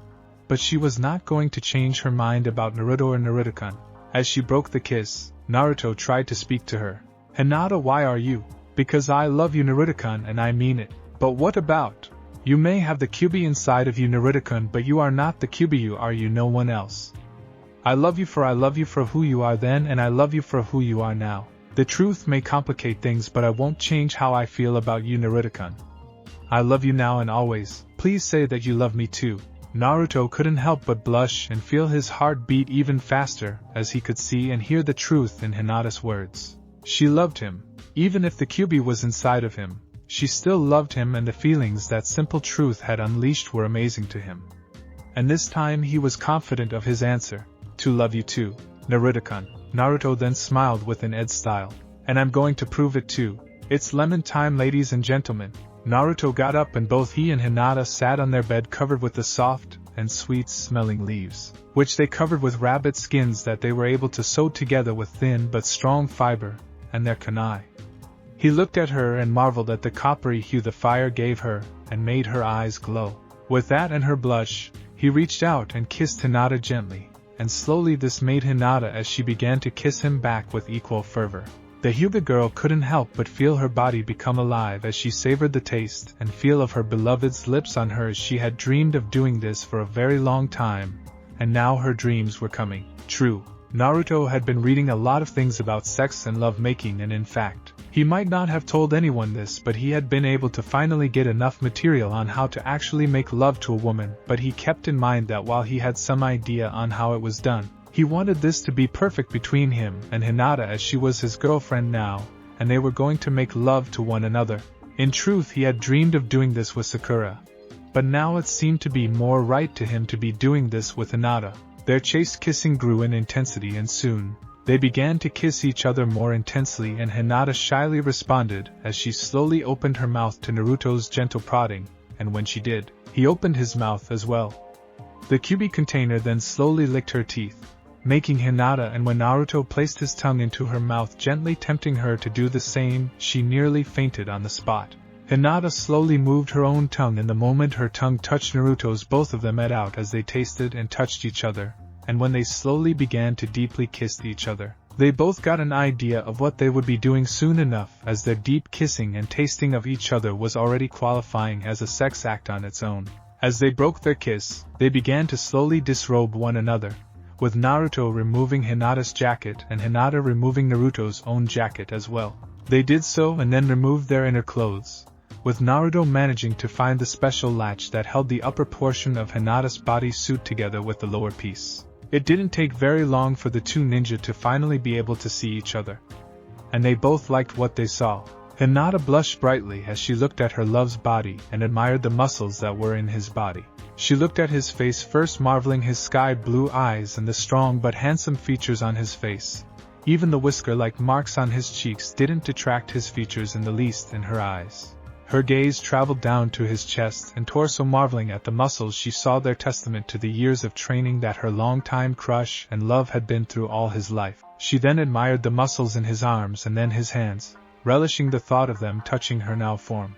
She then looked at the seal that showed to her where the nine-tailed fox was contained and wasn't afraid of it at all. In fact, when she looked at it, it made her admire how brave and strong Naruto was for bearing the burden that he had been given as a baby. Naruto also blushed as he was now able to see Hinata, and it was quite the sight as he took in the smooth and soft cream-white look of her skin. There were some scars here and there, but they hardly detracted the picture of female beauty before him as he stared at her face, the smooth and soft lines of her features and her eyes with the Byakugan, and her dark long hair. His gaze went lower to her chest, and he admired her as they were larger than when he saw them in her clothes, and Naruto admitted that given a few years, Hinata would have been a bit of a match for Tsunade. Her S, however, were firm-looking, and her deep pink S looked hard and very tempting to the male ninja, and he looked to her lower for admiring the smooth and flat look of his beloved's tummy. Naruto then reached out and touched Hinata's face gently, running his hands on the smooth lines of her jaw, and then moved his hands to her neck, admiring the smooth softness of her skin and that the feel of her body was very nice. He reached her S and blushed as she reached out to feel the fleshy orbs, and he was in awe at how soft yet firm Hinata's S were as he touched them. Hinata edged loudly as she felt his hands on her. Truth be told, she was a bit worried about herbs as they had become rather large, and she was a bit afraid that they would attract too much attention towards her, and she would be in trouble. However, the way Naruto touched her S, and the way he seemed to love touching them, made her realize that maybe she shouldn't worry too much about them. Naruto-kun likes them, so I guess they're all .ohhhhh. Ayaha, Naruto-kun. Hinata's reaction was obvious as Naruto leaned forward, knocking her back into their mattress of leaves and rabbit skins, and he was now kissing and ing her S, while holding, touching, and massaging them with absolute gentleness and passion, and the feelings of her love's hot mouth and tongue on her S and S, with his hands touching them, made the Hyuga heiress and cry out at the sensations as she ran her hands on his back, feeling the muscles in her hands. Naruto loved the feel of Hinata's skin, and he loved the feel of her soft body underneath his a lot. He looked at Hinata as she looked back at him with love and desire in her eyes. He smiled back and continued to worship her starting with her right, making Hinata hold him to her tight as she didn't want to lose the feelings he was sending throughout her body. And she was loving it all. She felt that all of her dreams and hopes had led to this one night here, on this island, and she was not going to give up now. Naruto then gave the same loving treatment to Hinata's left, further making the Hyuga heiress making ing and mewling sounds that served to make Naruto even more aroused as he felt his pants harden even more. As soon as he was done, he gave a parting kiss and licked to both her and traced his tongue and lips on her smooth lower torso. But he also ran his hands on her body slowly.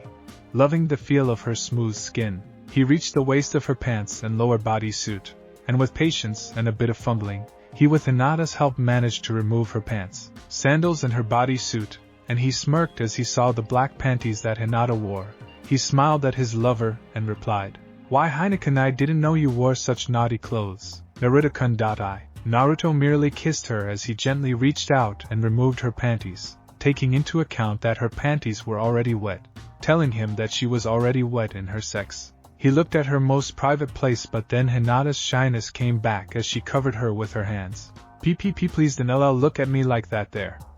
3M so embarrassed." Naruto was sorely tempted to grab her hands and push them aside, but he didn't. As much as he did hear about Jiraiya's antics, he knew better than to force Hinata, and therefore he patiently replied to her, "You don't need to be embarrassed, you are so beautiful already Himacho, you don't need to hide yourself from me." Hinata gulped and slowly removed her hands and closed her eyes, hoping not to further embarrass herself before Naruto. However, she gasped and saw that Naruto was touching her with his hands, and he smiled at what he saw. "Naruto-kun. Ayah." Hinata ate out loud as Naruto's hands parted her lips slowly as he inspected his first ever female, and he marveled at what he was looking at, and before he could help himself, he picked up the sweet smell of Hinata's juices, and before he could stop himself, the urge to taste her juices hit him, and he went forward and licked her sex, making Hinata scream out. Realizing that he might have gone too far for the Hyuga heiress, he stopped and apologized to her. "I'm sorry. I guess I went too far this time." No, you just surprised me, Naruto-kun, please do it again." "Are you sure?"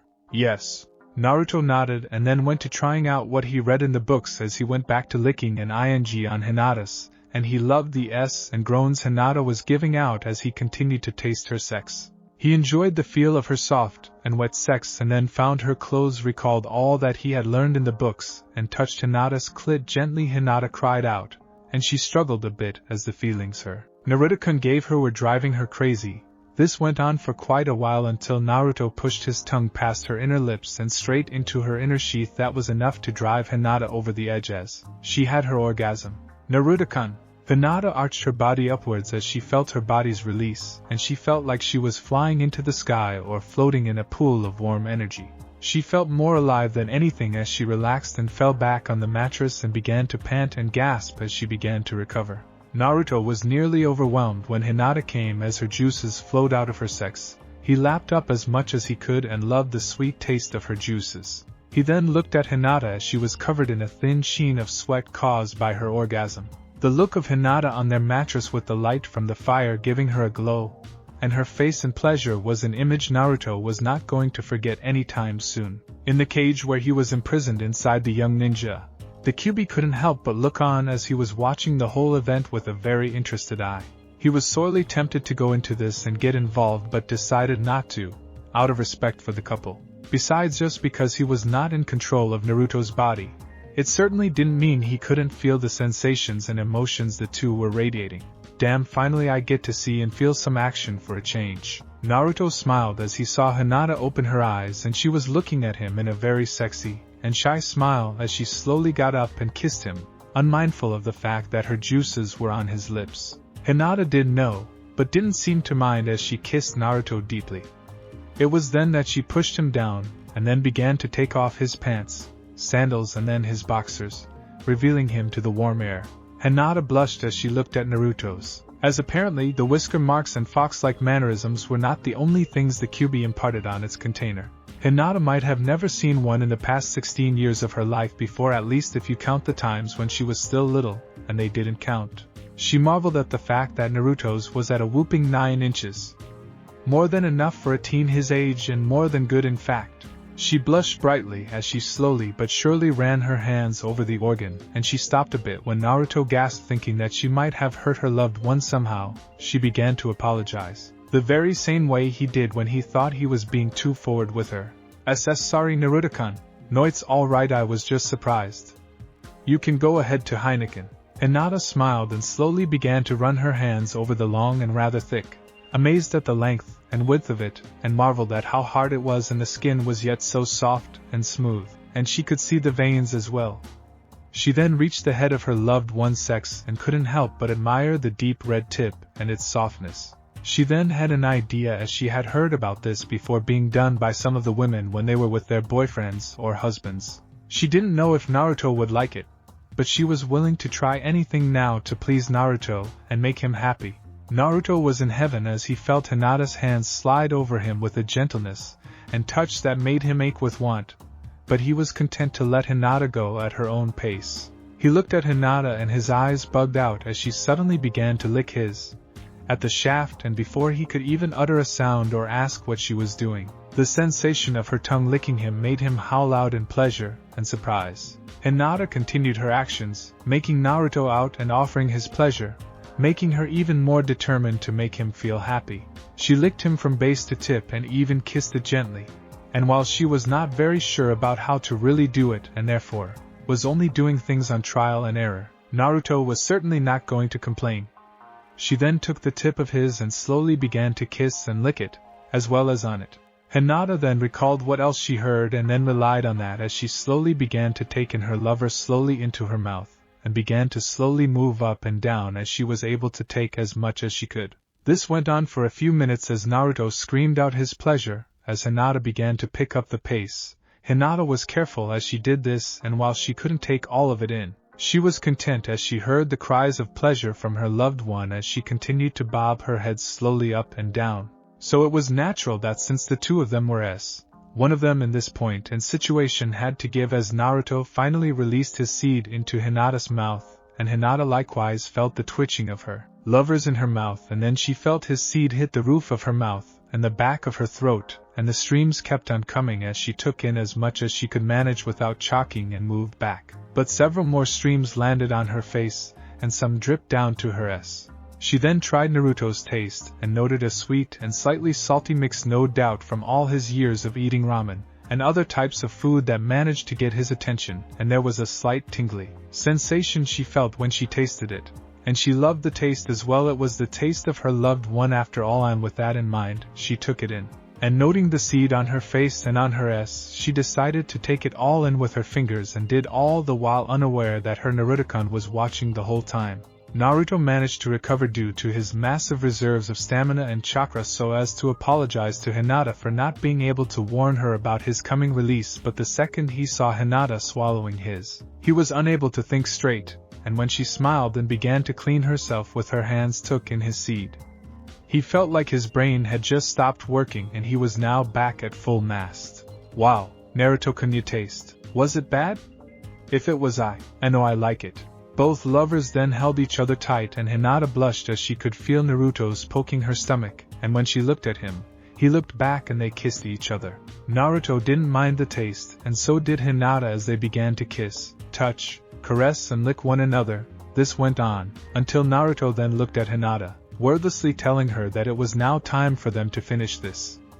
Hinata nodded as she lay back on the mattress and opened her legs gently, allowing Naruto to get into position between her legs. He used his hand to guide his to her, and he rubbed his on her lips and clit, making Hinata, and she begged for him to place it in before she would faint from the pleasure of it all. Naruto nodded and with some effort and patience was now ready. With a gulp slowly began to push into Hinata's sex, and Hinata gasped as she felt the tip of Naruto's member enter her most sacred place, and she gasped once more as it passed her outer lips and into her sheath. Like all kunoichi in training, Hinata had broken her maidenhead at some point in her life and therefore didn't have that to prove her being but she had never had sex in her entire life. and today was the day she was having it, and with the man she had dreamed countless times of being with as well. Therefore, it was hardly surprising that it was a very snug and tight fit once Naruto was inside. The blonde ninja was amazed that he was able to bury his entire length fully inside Hinata, and Hinata herself never felt so full, and gasped as she tried to get used to the sensations. And then Naruto Kyunuri so big, Hinata so wet, Taita Tessiv never felt anything like this, it's amazing. Hinata gasped as Naruto managed to push all of his length into her, and then the blonde ninja waited as Hinata got used to his size. And once he was sure that she was comfortable, he slowly began to pull out of her, and Hinata gasped at the delicious sensations that once more assaulted her senses as she felt her inner walls caress Naruto's length. She wanted to feel every sensation as the feelings ran into every corner of her nerves, and she felt the sensations from her to her toes, her fingers, and even the roots of her hair. Naruto pulled out as much as he could, and once his S-tip was in Hinata's sex, he pushed right back in until he was touching Hinata's womb.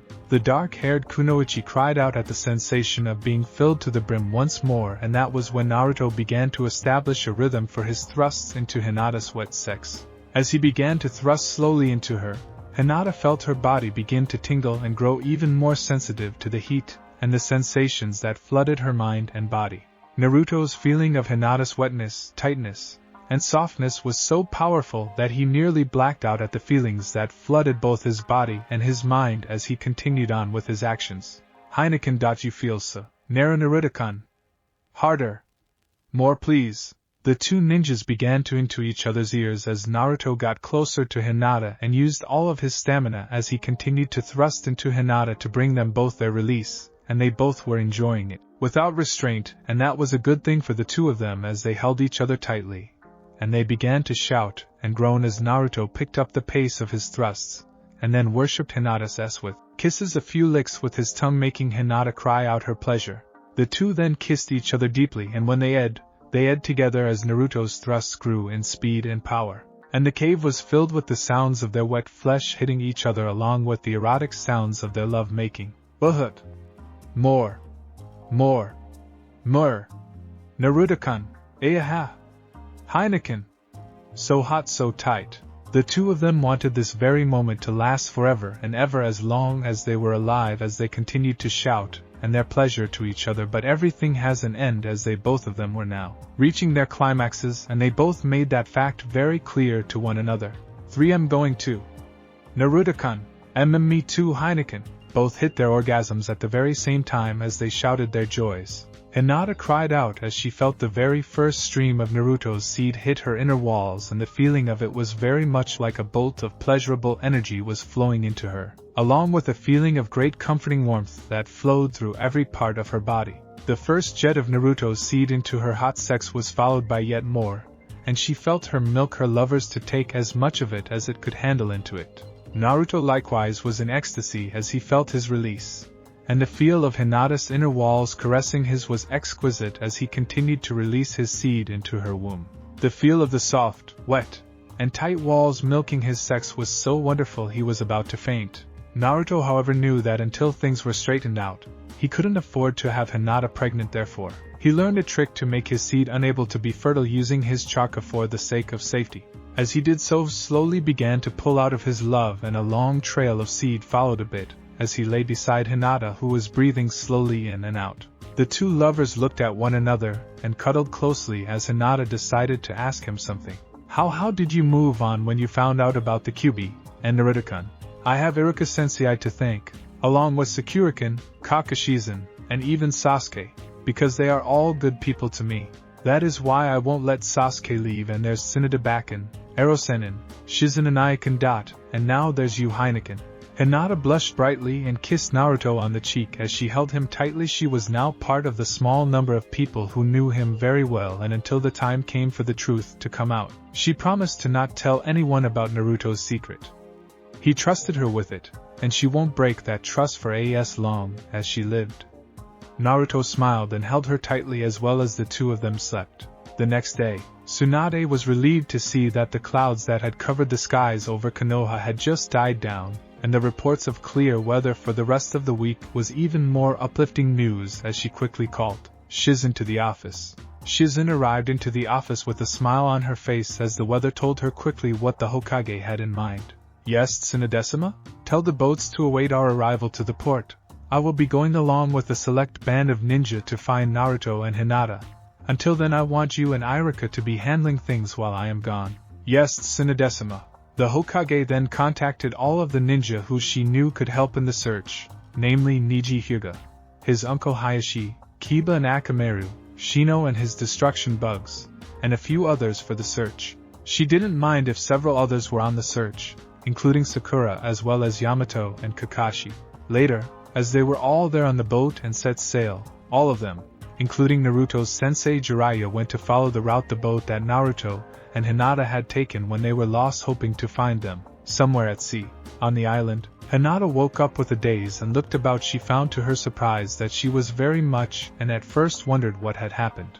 Then her memories of last night came back to her, and she blushed brightly once more as she realized that all of her dreams had actually come true on this island. She had finally been able to be alone with Naruto, had gotten to know him better, and most of all told him about her feelings for him, and he accepted them and loved her back. She never felt so happy in all of her life, and she wanted this memory to last forever. She looked at Naruto and she kissed him, and was surprised when Naruto opened his sky blue eyes and kissed her back. They both stayed there for a few more moments, and then they parted and had a conversation about what to do when they were rescued. The two then got dressed and went to the river to clean up, and then managed to find some more fish, berries, wild vegetables, and some rabbits for breakfast. And as Naruto was cooking, Hinata looked out with her Byakugan to see the horizon. So kid, how was last night? The silent response from his container, and the flush of embarrassment, told the Kyuubi all he needed to know, and he began to laugh out loud in his cage. And then Naruto responded to the laughter, as he had a sneaking suspicion about the laughter the fox was making. Don't tell me you were peeping? Are you kidding me? Of course I was, and damn, who knew you had it in you?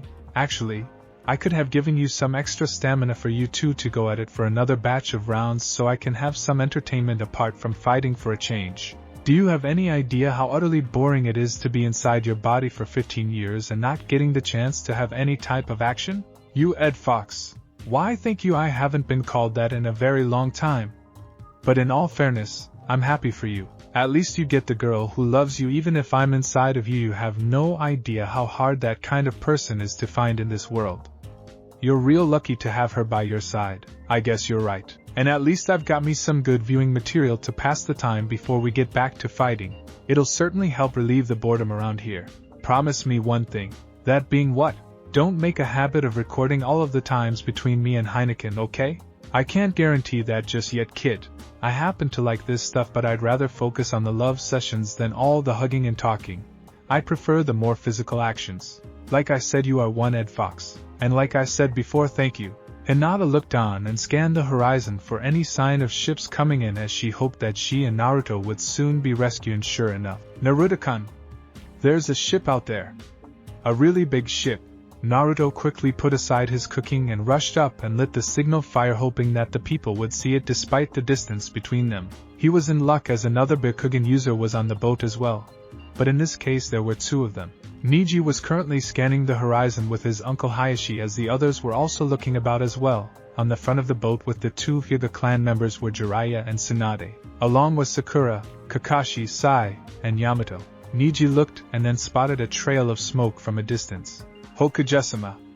There's smoke coming from an island at the distance there.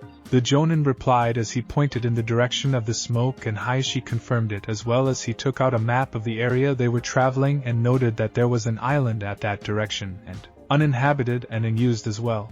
That island's unused as well, we might find them there as well. Tsunade wasted little time and ordered the captain in her loudest voice to turn in that direction. Naturally, not wanting to incur the Hokage's wrath, the captain agreed, as the others heard the news and decided to take a look as well. On the island, Hinata cheered as she saw the ship change direction and was heading towards them at this very moment. Naruto-kun, they see us. They're heading back here. We're saved. All right. The two hugged each other, and even though the ship was still far away, they waved towards it. And Naruto got the urge and kissed Hinata gently on the lips as well. Hinata replied with her own kiss, and when they were done, They waved once more to the ship, unaware of the fact that Niji and Hayashi had seen the whole thing. Well, this is certainly going to be interesting," Hayashi said with a smile. "What's going on other there? Is it Naruto and Hinata on the island?" Niji turned and he was smirking and blushing at the same time, making the others look at him in confusion. Tenten nudged Niji, urging him to tell them what he had seen.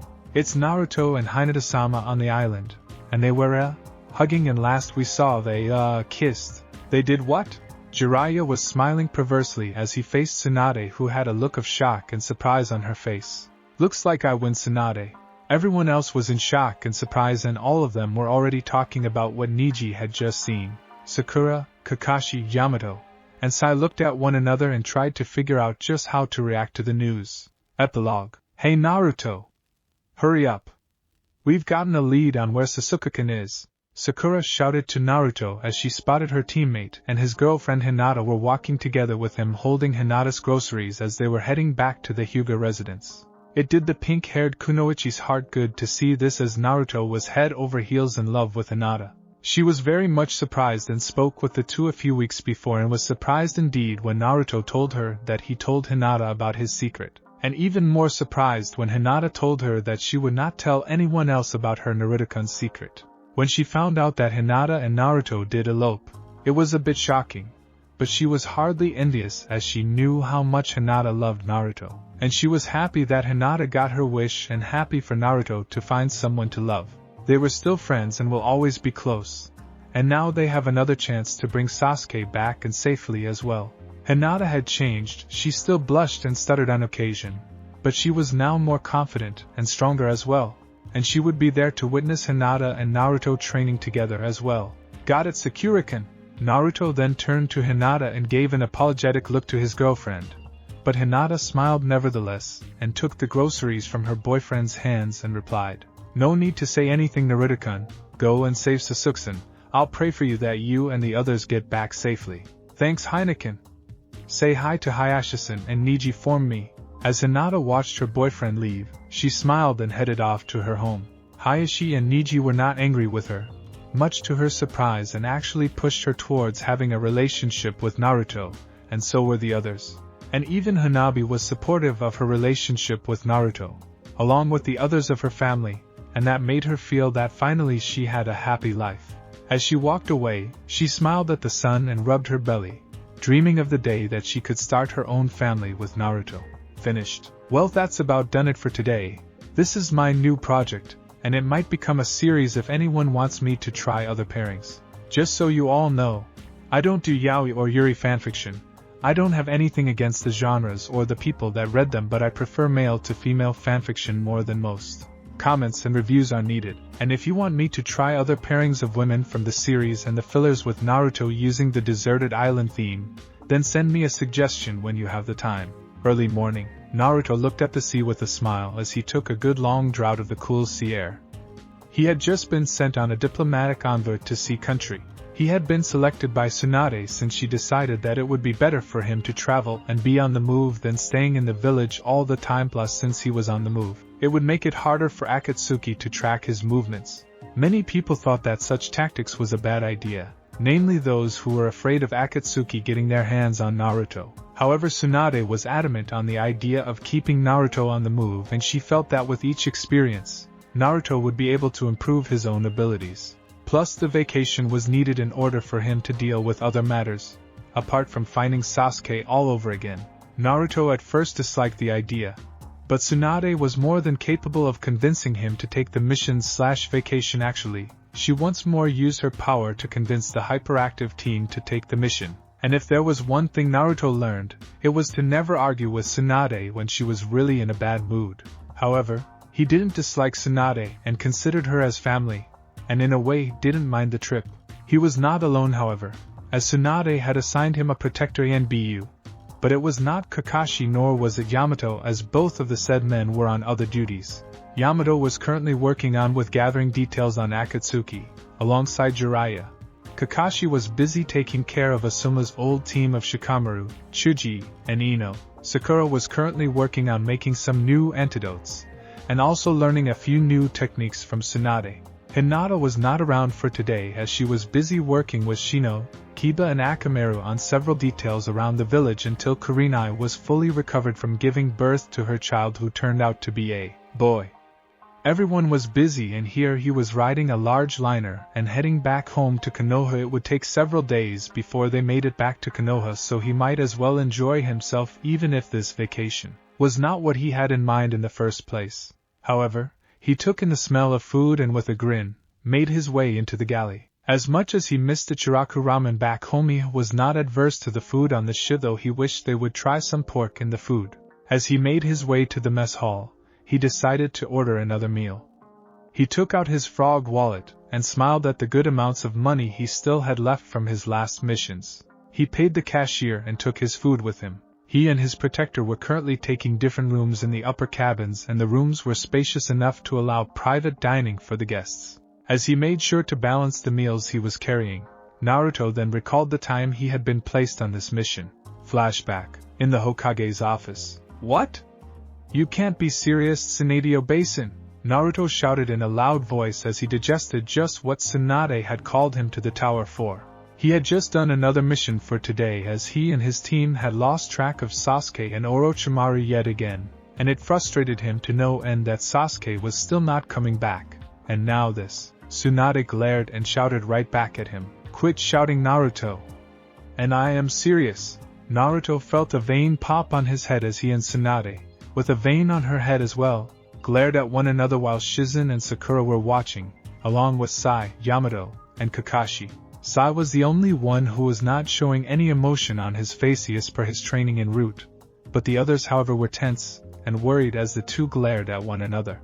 They had seen Tsunade angry before and were not in the mood to court the legendary Kunoichi's temper, but Naruto was among the very few people they knew who was far from intimidated and over the years proved that he was not going to back down easily. The two still glared at each other for a few more minutes until Naruto decided to just cool his head and he sighed and glared at Tsunade. Fine, I'll do it, but you still could have just sent someone else, Tsunadio-Basin. Yes, I would have, but I prefer that you go since you've been working non-stop. You're not going to be able to track Sasuke if you're down and out, Naruto-kun, and he's not been seen weeks, so we think he might be on the move as well. So just to be sure, you can try finding clues while they're in Sea Country on the off chance that he and Orochimaru are up to something there. Naruto smiled widely at that as Tsunade smiled a bit at the look of happiness on his face, but she was still being serious about this and spoke with authority to Naruto. But make one thing clear, Naruto-kun, do not try to do things on your own and don't use your new Rasengan no matter what. Do not try to engage either Sasuke or Orochimaru if you run into them. Do you understand me? Naruto looked at Tsunade and saw a slight pleading look in her normally cool and tough facade, and having known how Tsunade had suffered when the two men she loved in her life died from Shizen, the niece of her loved one Dan, he knew that she would never forgive herself if anything happened to him. Might argue with Tsunade, but he did respect her, and he knew that she respected him back. So he should at least show faith in her judgment, and even if it was a bit flawed at times, it truly helped him grow stronger, not just in his overall skills as a ninja, but as a person. With that in mind, he nodded. I won't do anything foolish, Tsunadio-Basin. I promise. Tsunade looked at the blonde ninja and sighed with a bit of relief as she could see that he meant every word. As much as she wished not to let him loose, she knew that she said herself that Naruto would become a great ninja and an even better Hokage in the near future. After all, his father had been one himself. Tsunade and her teammate Jiraiya were among the very few who truly knew about Naruto's relationship to the fourth Hokage, and who his mother was. He so resembled them both it was uncanny, and she wanted him to survive to fulfill his dream. Granted, her method was a bit off the wall, but it worked as Naruto grew even stronger. However, she knew better than to let him go alone without any supervision. You're going to be accompanied by another on this mission, Naruto-kun, so don't think that you're going to be on your own all the time. Naruto then looked at Tsunade and wondered just who she was going to assign to keep an eye on him. He knew that it couldn't be Shizen since she was Tsunade's secretary, and she needed to work with all the paperwork in the village. It certainly wasn't going to be Kakashi since he had been assigned to fill in for the deceased Asuma until Shikamaru, Chuji, and Ino got a new sensei. Yamato was taking the time to help Jiraiya track Akatsuki. Sai was getting used to working with the others, and he was still not used to having the guy around, And as much as he would have wanted it, Sakura had duties to take care of here in Konoha as well, so just who was Tsunadio Basin going to pair him with? He got his answer as a knock came on the door, and when it opened, a female voice came into the room. You wanted to see Hokugesima? Naruto turned and spotted someone who he didn't recognize at first until he looked a bit further at her face. Why does she look so familiar to me? End of flashback. Naruto learned later from Kakashi that he was being accompanied by Yuzuki Yugugan Anbu that he had trained with years before in his time in the military arm of Konoha, and she was Gekka Hayate's former girlfriend. He recalled that Hayate was among those killed in the attack of Sand when Orochimaru had duped Sand into attacking his home village, though the Chunin swordsman had been killed before that attack itself. The woman was currently resting in the room that she stayed in and apparently was very tired with all the traveling they had been doing once they got into Sea Country.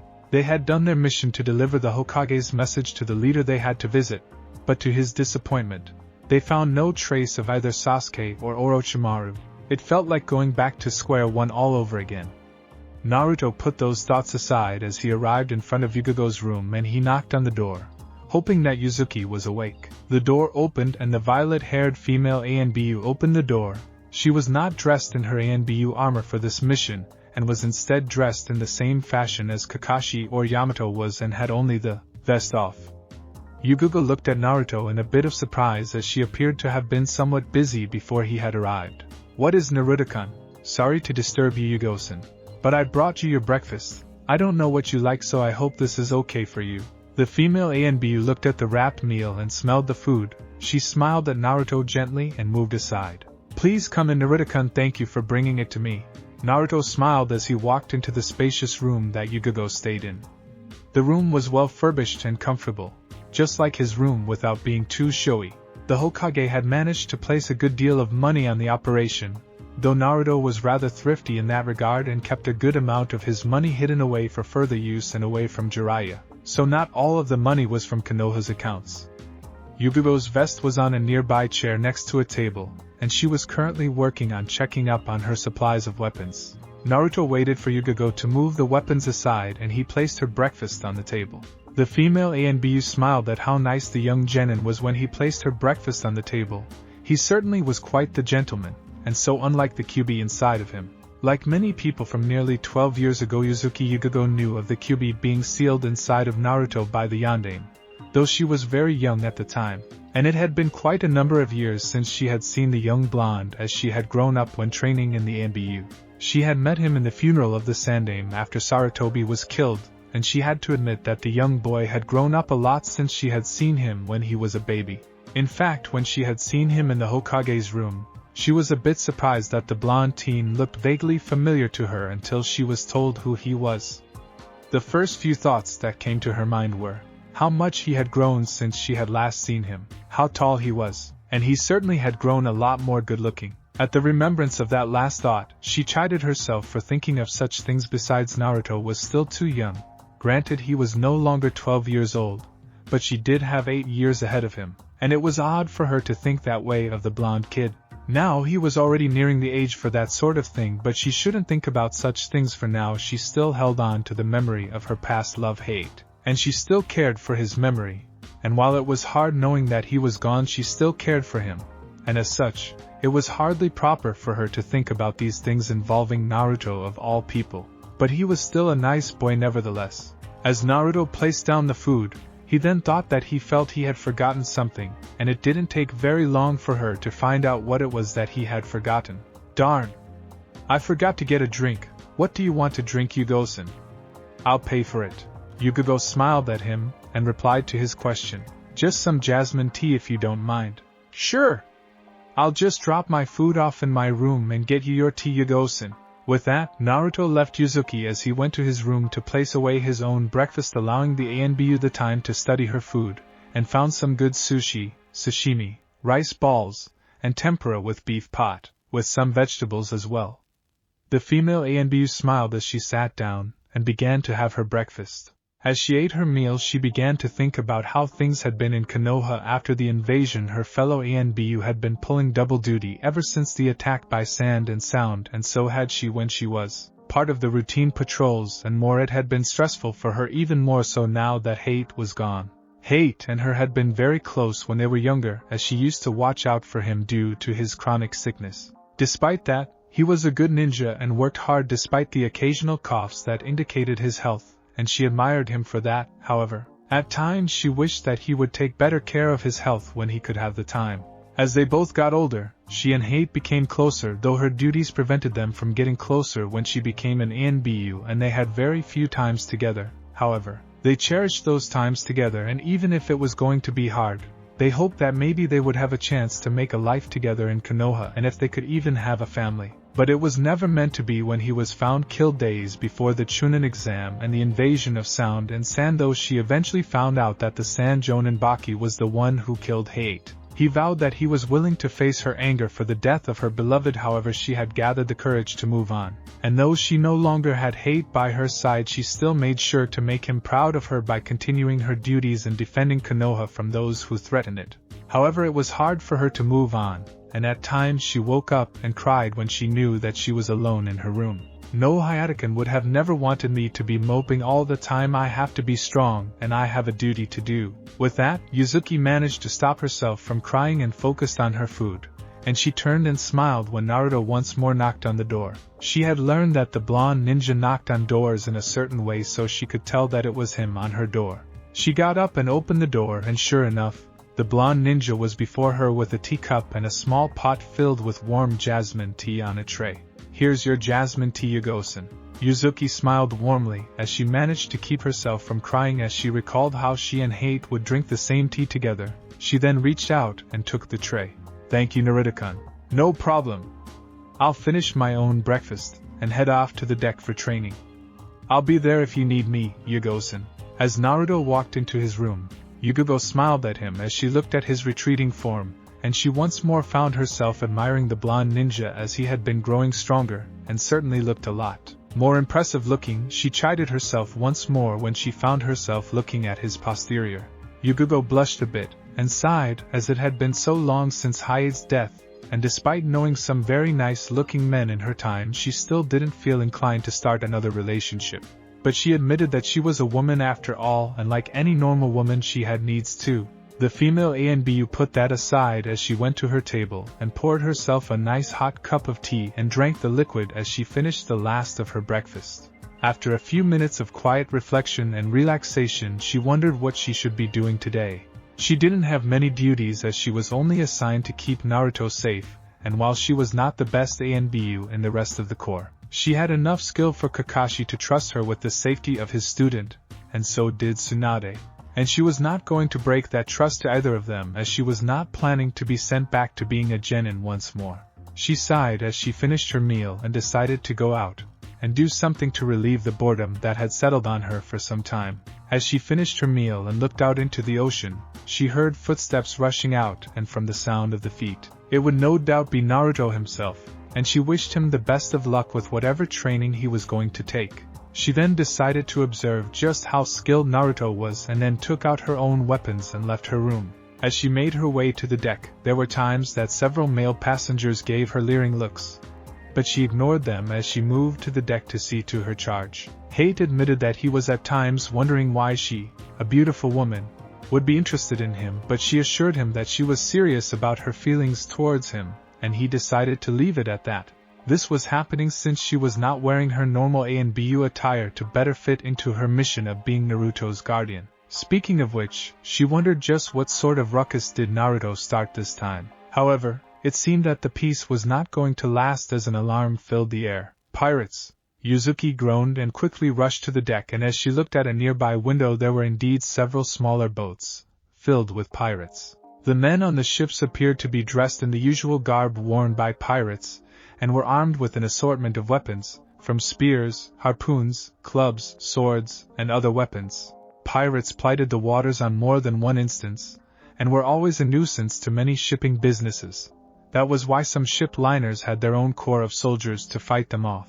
The female ANBU reached the deck and blocked a strike from a club with her kunai. She looked, and found herself staring at a man who looked messed up with a beard caked in salt crystals and smelled of rotting fish. The man smiled at her in a disgusting manner, and paid for it as Yuzuki managed to kick him aside and defeat him, sending him crashing into three of his companions, and they too fell right back into the drink. Yuzuki turned around and spotted more pirates attacking, and before she could fight back, Kagebushin Jutsu, she turned, and so did the pirates, as several bands of shadow clones belonging to a certain hyperactive blonde ninja came on the scene and bashed the living daylights out of the pirates trying to board the ship from the other side. The Kagebushin were mixing it up with the pirates, as Naruto himself was busy fighting one of the pirates, and a fairly large guy almost the same size as the one he socked out cold with the aid of his Kagebushin back when he, Sasuke, and Sakura were still younger and working together with Kakashi. The pirate had no time to react when he got beaten hard by the better skilled ninja. Yuzuki fought her way to Naruto and managed to be back to back with the blonde kid. "Are you alright, Naruto-kun?" "I'm fine, but these guys aren't giving up so easily. Here they come again." Naruto and Yuzuki fought on with the pirates until they were aided by the ship's defenders. They were able to push the pirate back. But it didn't take long for the pirates to come up with attacks of their own, as they had comrades on smaller boats. And these guys were armed with bows and crossbows, all armed with fire arrows. The arrows came as several more pirate groups attacked, and even Naruto was getting overwhelmed, not because of the pirates but because of both the battles with the pirates and putting out the fires at the same time. At first the fires were manageable, but with the pirates attacking and the fires spreading, even Naruto knew that the situation was not looking good. With that in mind, he sent his Kagebushin to the pirates and attacked their crew. And after a few minutes, the pirates were forced to retreat. However, the damage had been done, and while the pirates didn't get the loot they wanted, the ship they had attacked was too badly damaged as the fires spread too rapidly for the crew and the brave volunteers to contain as the ship burned. Naruto did his best to help contain the blaze so as the crew could leave, and the Kyuubi was not happy with what was going on. "Kit, we've got to leave the ship now. She's burning too fast." "I know that, Fox. Just give me a few more minutes until we can be able to get the others out of here." "Damn it, Kit. Now is not the time to play the hero here." As Naruto helped keep the fires at bay, he was suddenly grabbed by Yuzuki, who had managed to get a lifeboat that was still moored in. The rest of the crew had already left the ship, and while there were others left on the ship, the female ANBU knew that it would already be too late for them to escape. Her main concern was Naruto-kun's safety, both as her duty to the Hokage and her own desire not to let this young man die after all the things he had done for the village. "But there, I know, Naruto-kun, but your safety is my concern." The female ANBU managed to get the blonde ninja on the boat, and as the boat was about to be lowered down, she was stunned to find that one of the containers in the deck was filled with explosive tags. "Oh no!" Yuzuki managed to get on the boat and push off until they were in the clear. But the tags exploded and the ship was blown apart. The female ANBU used her strength to steer the boat clear, and they seemed to be going out of it, but then Naruto blocked an incoming plank of wood that was burning hot and sending out embers. The plank was destroyed by the blonde ninja, but the explosion had sent out more debris from the burning ship, and some of them managed to hit home. Naruto was able to heal due to the Kyuubi's chakra dot, but the female ANBU was hit by a burning piece of wood hard on the shoulder, and had bypassed her vest's padding and placed splinters that were now buried deep into her right shoulder, and another burning piece of sharp wood struck her head on her head, making the female ANBU groan in pain and nearly fall off the boat as she was losing consciousness. However, she didn't fall into the water, as Naruto managed to grab her, and the blonde managed to guide their boat away as the ship sank to the bottom of the sea. The blonde ninja then looked at his older guard and found Yuzuki to be unconscious from the blows to her body from the debris that hit her hard. As soon as he was sure that they were away from the burning boat, which was now out of sight, he looked at her wounds, and he panicked as he saw the bits of wood that buried themselves on her shoulder, and the bleeding from her head from a rather long gash on the back of her head. "This is not good. What the hell am I going to do now?" Naruto then realized that they were going to be in serious trouble if they were not able to make it to land and find a medical specialist fast to treat Yuzuki's injuries. And to make it worse, there were signs of rain coming in soon as the clouds began to gather. The blonde decided to do what he could for the female ANBU, but he had no idea how the blonde didn't have any medical training to speak of, and he had no skills in medical jutsu at all. "Man, I wish Sakura-kun was here. Kid, how bad is she hurt?" "She's bleeding really badly on the head, and there's splinters of wood on her shoulder." The blonde heard his resident growl at that, and he waited for what the Kyuubi was going to say next. And he didn't have to wait very long. "There's bound to be some islands near this area. We'll have to head west for now. there might be one there. But what about? Head wounds always bleed badly, but check her head, is it cracked or broken? Naruto slowly ran his hands on Yuzuki's head and noted that despite the blood, her head seemed fine. There were no signs of cracking as far as he could sense.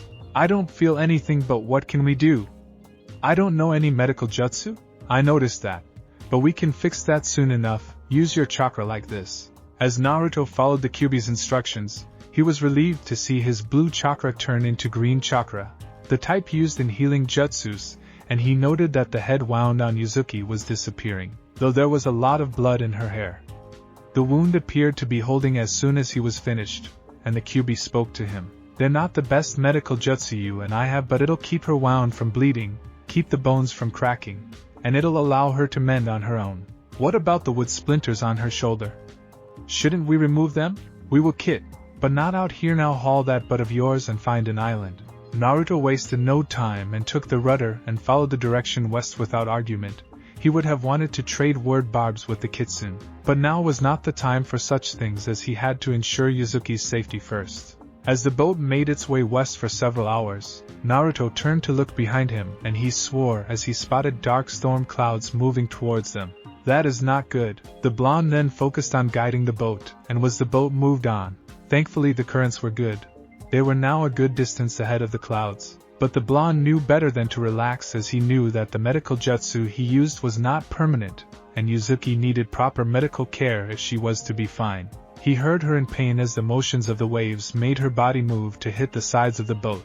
Though that was slow, the splinters were buried deeper in her flesh, making her groan more in pain. Damn it, we've got to do something.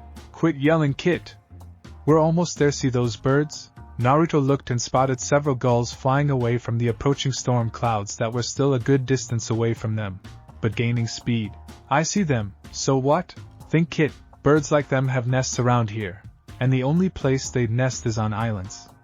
Those birds are heading home from the storm and right to an island. Keep an eye on them for as long as you can. The blonde followed the Kyuubi's advice, and after several more minutes, they spotted a large island ahead of them, and seemed to have a good deal of foliage, trees, and some large cliffs as well. The place looked ordinary, but after all they had gone through for several hours, the island seemed like paradise as Naruto used the tides to guide him into the island. Later on the island, Naruto was tired as he took Yuzuki and placed her to lie on her stomach the walls of the cave, careful not to aggravate the wound she still had on her head and also the splinters. The cave walls came in handy to keep her safe from the winds that were now blowing about.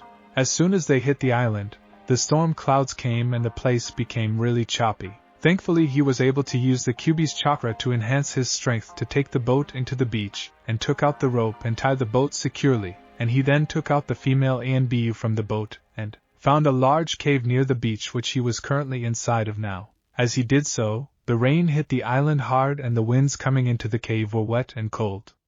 This made Naruto shiver, and he knew that he had to help Yuzuki first, but he knew they needed a fire and fast. There should be some driftwood in this cave. Better go look for it as soon as you can, Kit, and get a fire going. But what about Yuzuki? We can't leave her like this. Keep your damn shirt on. If you want, take off that jacket of yours and use it as a blanket for her when you have the chance, but for now we need to find wood for a fire, or else the cold will make things worse. Naruto sighed and looked about, using a small flare from a small bundle that he had with him in his pouch. He had to leave behind his scroll back in Konoha to make some extra room for the flares. He didn't think they would be useful, but Kakashi insisted, and now he would have to thank that Jonin for the advice. Thankfully there was enough driftwood, and he then got a fire going with some of the other flares, but kept some back, just in case. As soon as he was done with the fire, the Kyuubi then told him to start tending to Yuzuki. He removed the ANBU's vest gently, trying to avoid the blood and aggravating the wounds she had. The wood splinters were long and very much jagged, and Naruto had to be very careful in removing them as he used his newly trained but not perfected medical jutsu to seal the wounds as he pulled each splinter out and made sure to double check for any leftover splinters as he did. Some of the splinters were very deep, and he had to bite back his discomfort as he tried to keep Yuzuki calm as she would sometimes move about in pain. Thankfully, the state of unconsciousness she was in made that a bit easier on him, as she was not moving too much to aggravate her wounds. As soon as he was done with that part of the job, Naruto took a deep breath and sat back as the splinters of wood were no longer there, and the wounds were now sealed. "Don't relax just yet, kid. We need to get rest cause this day has only just begun." Naruto nodded as he gently rolled Yuzuki back to her back and took off his jacket, and used it to keep her warm, and used her vest as a makeshift pillow for her head. As he did so, he lay down next to her, and despite being a bit cold, he went to sleep unaware of the fact that Yuzuki began to move in her sleep, and she draped her arm and leg on him. The next day, Naruto awoke to the sound of the waves lapping in the beach, and he wondered for a moment why he felt that there were some things on his body, and when he turned to the side, he yelped a bit as he found himself looking at Yuzuki square in the face. That made Naruto blush bright red as he was treated to seeing the woman in her sleep. He slowly moved away as Yuzuki went out and he heard a work. Hate. Naruto was a bit confused at that, until he recalled the Chunin examiner who died before Sand invaded his home when they had been duped by Orochimaru. He sighed and felt sorry for Yuzuki to have lost someone she cared deeply about. He knew how that felt as well. He had lost some people important in his life, the Sandaime, Haku, and most of all Sasuke. He however put those feelings aside for now, as he knew that he had to take care of Yuzuki until she was feeling better. The Kyuubi was already awake and spoke to him. "You okay, kid?" "Yeah, I am fine." "Good, cause we need to find some food and supplies fast. If we're going to be here on this island for a while, we will need to find some herbs to patch up her wounds more, since the medical jutsu we used isn't permanent, so haul kit." The blonde nodded as he left the cave and went out to find whatever food and supplies he could get. The island turned out to be one of 3 large islands, and it was the largest one yet, and there were a lot of things that could be found edible on the island. There were large amounts of berries and more there, though the Kyuubi warned Naruto on which ones to take and which ones to avoid due to poisons in them. The two managed to find several birds' nests, and took some of the eggs with them, along with catching some small fish in a nearby river and some small rabbits as well. The two then moved on, and the Kyuubi found several patches of naturally growing herbs that had medicinal qualities and told Naruto to take as much as he needed. The two then returned to the cave and placed their catches on the ground as Naruto found a good stream of fresh water nearby at a pool near the cave. That was a good sign according to his resident, as fresh water was far better than salt water, as salt water was not fit to drink by any means, unless purified. Naruto then wondered if he should wake Yuzuki up from her slumber, but the Kyuubi advised against it. "Her mind needs to heal for a while, kid, so don't try to wake her up, not to mention we still need to treat those wounds of hers, but first, we need to eat." Naruto then followed the Kyuubi's directions as the nine-tailed fox showed him how to boil the fish and the eggs by digging a deep pit in the sand outside. The food in thick leaves with some flavoring herbs, and then burying the food into the pit, and placing several large heated stones around the leaf bundles, using a stick to take the stones out of the fire that he started, and then buried the pile under with sand. It would take some hours for that to be done, and he then got the remaining fish on spit sticks to cook over the fire. He then got to work and skinned the rabbits carefully, and then when he was done, he cooked those as well. The blonde ninja was tired from all the work, but he was then told by the Kyuubi to gather some more items to treat the still recovering and asleep ABU. Naruto nodded and went out and found some clean stones that were smooth and easy to grip and some coconuts that could be opened. Naruto went to work as the Kyuubi instructed as he opened one of the coconuts, and took out the water to quench his thirst, and scraped off the meat to be eaten and used later on. The shell became a pestle as Naruto placed the herbs into it, and mixed it with small amounts of water, as he began to gently crush the herbs. It was hard work as the day pressed on and the sun came up, but the blonde ninja did what he had to do to ensure the well-being of not just himself but Yuzuki as well. He would make sure to check on the rabbits and fish and turn them to cook them properly to avoid food poisoning.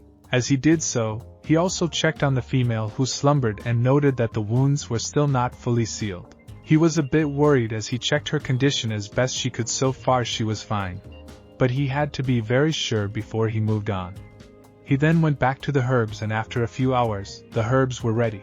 The paste was a bit odd, but the Kyuubi assured Naruto that the mix would be very helpful in patching up Yuzuki and her wounds. He took the coconut shell with the herbal paste and several leaves and some neatly sliced rope that he managed to salvage from the boat, and got to treating Yuzuki's wounds. He found the cut on her head and gently placed the herbal paste as much as he could, though Yuzuki hissed at the pain. He continued until the QB told him to stop, and he then used a large leaf to cover the wound and used the rope to make a makeshift binding. It wasn't comfortable, but it was all he had to work with at the moment.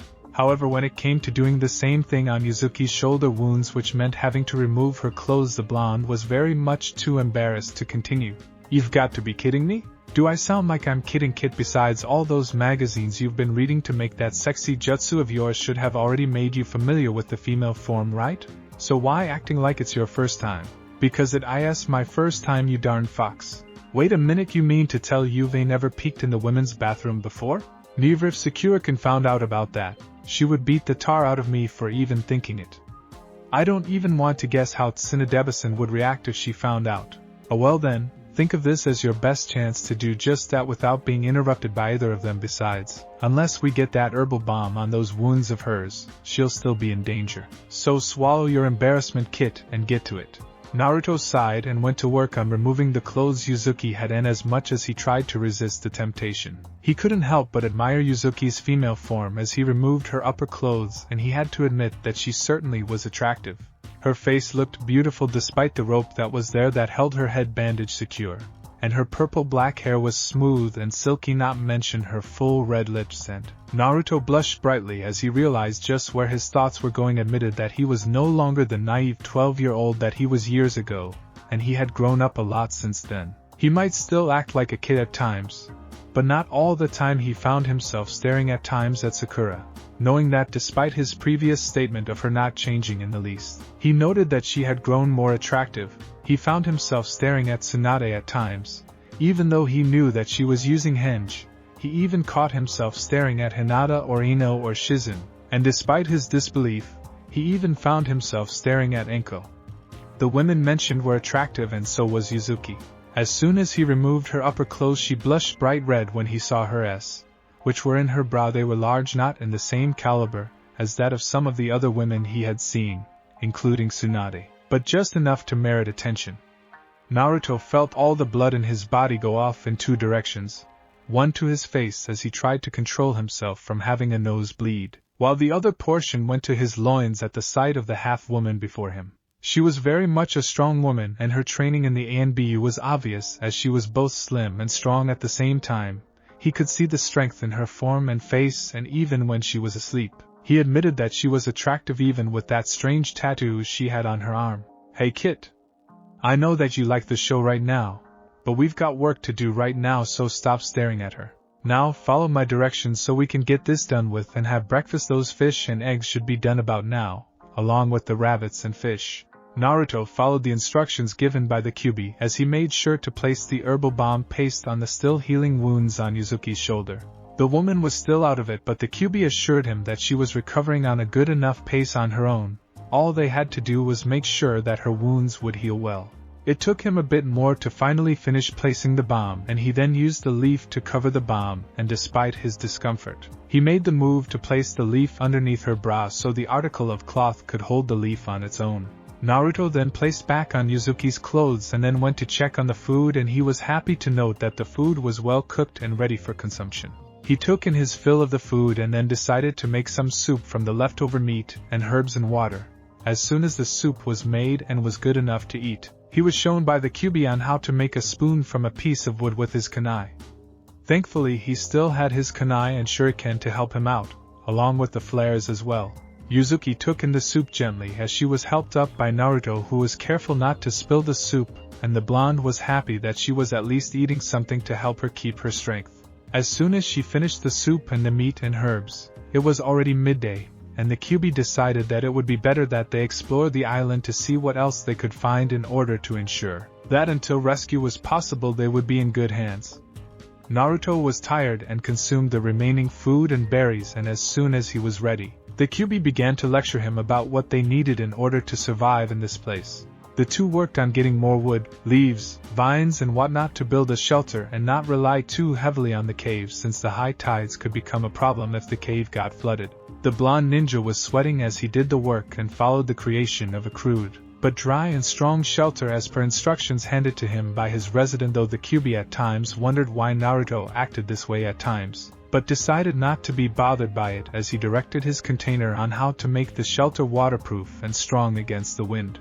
Naruto looked at the shelter and admitted that while it certainly wasn't a house, it would certainly be a good place to stay in, and was close to where the beach was. The QB nodded in approval, and they then went to work finding whatever they could to make things easier here on the island. As they explored the area, the two spotted the other island and noted what appeared to be a wreck of a ship in the area. The QB looked at the image carefully through the viewing portal he had in order to see what Naruto was seeing. "You see what I see, QB? Yeah, judging by the hull, I'd say that it's a merchant ship that run aground. Better go see if there's anything we can salvage from the ship. We're going to need supplies, kit. We can't leave Yuzuki-san like that right now. The island's not that far, kit, and we've already treated her wounds. Let's go see and find what we can. Besides, we might find, if we're lucky, a medical supply kit there on the boat, plus other things that can really save our asses. This is something we can't pass up." Later, Naruto sighed and admitted the QB was right as he steered the boat back to the main island where he and Yuzuki were on. The wrecked ship was large, and while the elements had ravaged the ship, it seemed that a good deal of supplies and equipment was left. There were some extra clothes and cloths in containers that could be cleaned and used as bandages, rope and more. There were also supplies such as oil for lamps and the lamps themselves, rope, metal support beams, matches, flares, utensils, containers for water, some cooking utensils, and whatnot. There was also a herbal medicine kit, all the things that could really count, along with several other good items, a ball of fishing line, a box of needles, some tools, and more, all the things needed to keep things going. "Well, not a bad haul, kit, I guess, QB. Yeah? Thanks for all the help, I owe you big." "Ha, you owe me nothing, kit. You're my container, and until I do find a way out, I'll do what I can to keep you from dying, for my sake and yours. I'm just doing what comes naturally." "How do you know so much about what you taught me this morning?" "I mean, I thought, well, you only lived for destruction." "Well, that is true, but don't forget, kit, I'm already an immortal, and I've lived in this world long before your village ever existed.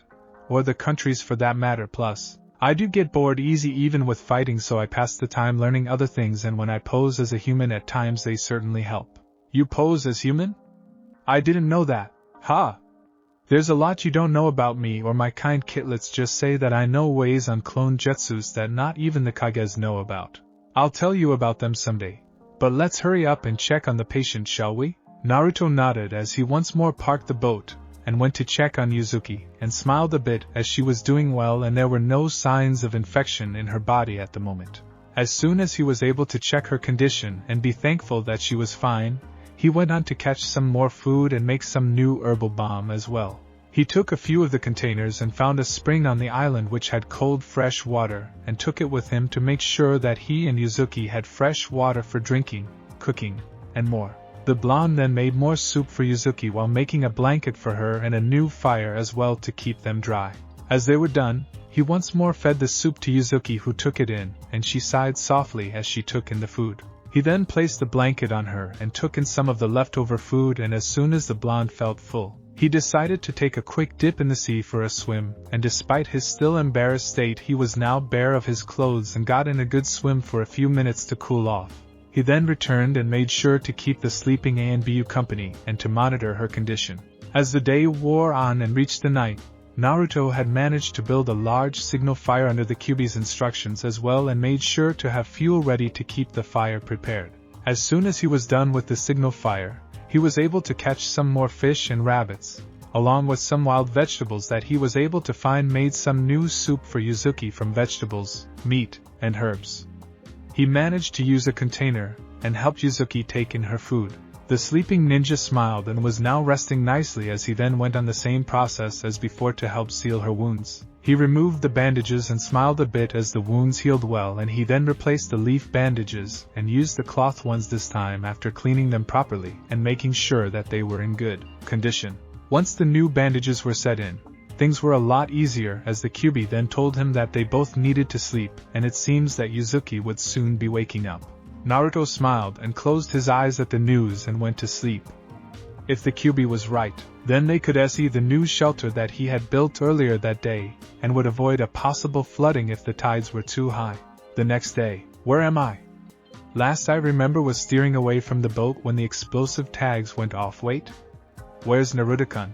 Yuzuki opened her eyes and found herself in a cave of some sort, and she felt some throbbing pain that was fading at least, that made her recall the injuries she had sustained before, and that made her worry as she reached the back of her head and was surprised to find a bandage there, and as she reached her shoulder, and noted that underneath her clothes was another bandage, she looked and noted that while the bandages were not the best, they did their job well.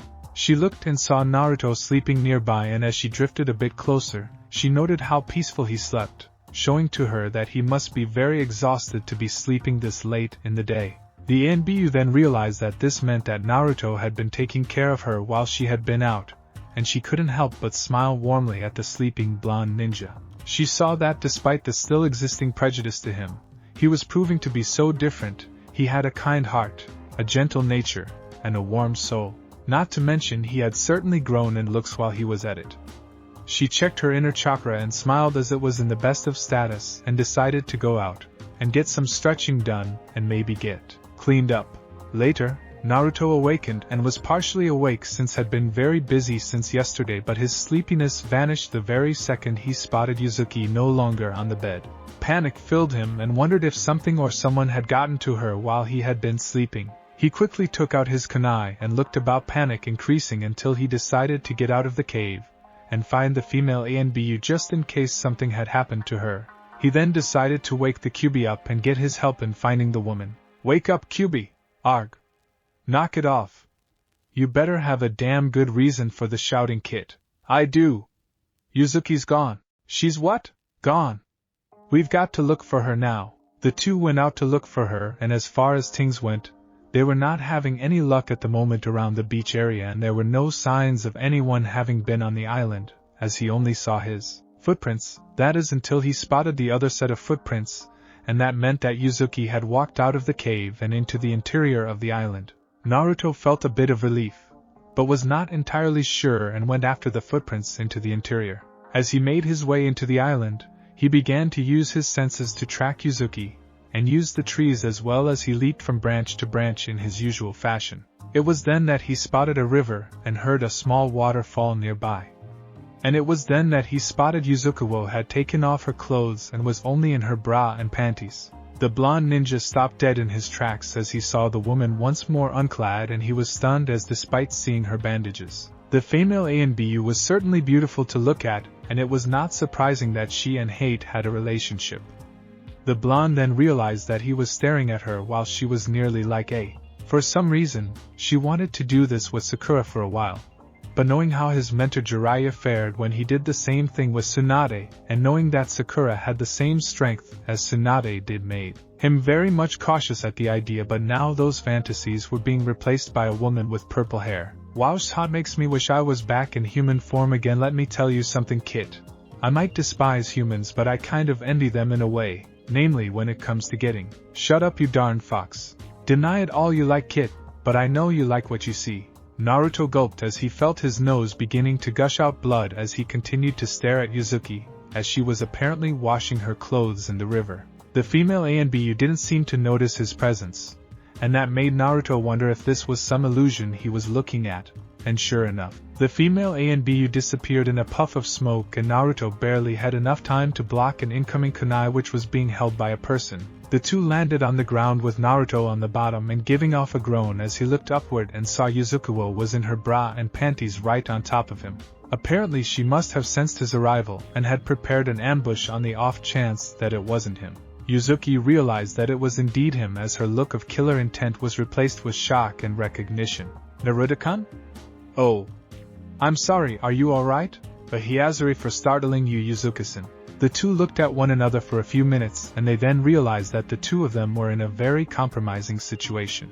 Yuzuki realized that she was still in her undergarments, and while she was not very bothered by this all the time, it was a bit risque to be on top of a young teen in her bra and panties. For Naruto, he was trying his absolute best not to stare, but was failing miserably as he was still looking at Yuzuki, who was still on top of him straddling his waist, and he could feel his body react to the presence of the nearly female on top of him, namely on a certain part of his anatomy as it began to react, and he prayed to the heavens that the female ANBU didn't feel that she would kill him for sure if she found out he was getting an erection when she was right on him, despite how normal it was when a man was being straddled by a gorgeous woman in her skivvies. Yuzuki noted that, however, and only pretended to not notice his erection, as she smiled warmly at the thought of him being aroused. He was already at the age for that sort of thing, but he seemed to be so shy about it. And she then noted the fierce blush that was growing on his face, and smiled warmly at that as she decided to tease the blonde ninja. Like what you see, Naruto-kun. Aye. Yuzuki realized that now was not the time to tease him, and sighed as she got off of him, and helped him to his feet. The blonde then turned around quickly, trying his absolute best to hide himself from her, to shield his utter embarrassment from her, along with his physical reaction to her nearness. The blonde then spoke slowly and tried to explain why he was in the where to avoid her making the wrong assumption. I woke up and didn't find you. I thought something happened and I went to look for you. I didn't mean to. Yuzuki used her chakra to heat the stones nearby to dry her clothes, and she then put them on once they were all dry. She then smiled and made Naruto turn and face her, and she smiled at him. It's all right, Naruto-kun. Thank you for the concern. I'm sorry if I startled you. Later, the two went to work as soon as Yuzuki allowed Naruto to check her bandages, and she smiled as the way Naruto moved his hands on her. He was blushing once more. He apparently had some difficulty dressing her wounds when she was still asleep, but now that she was awake and aware of his every move, that made him very uncomfortable and cautious in order to avoid doing something that would seriously offend her. The female ANBU was enjoying this in a nice way, as she liked to tease Naruto for some reason. However, she had to thank him for taking care of her for nearly 2 days until she woke up.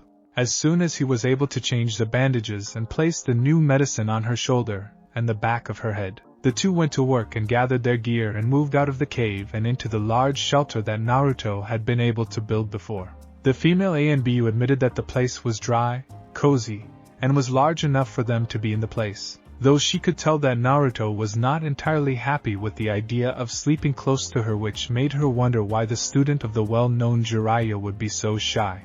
But that was what made catching a man a challenge for a woman she should know after all. They then caught some fish and got a few bird eggs and had their breakfast, and took the time to relax as Naruto filled her in on the details of what had happened when she had been injured and lost consciousness. The female ANBU smiled with surprise and gratitude as Naruto told her everything, and she could help herself as she giggled at his blush when she was told of the time he had to treat her wounds.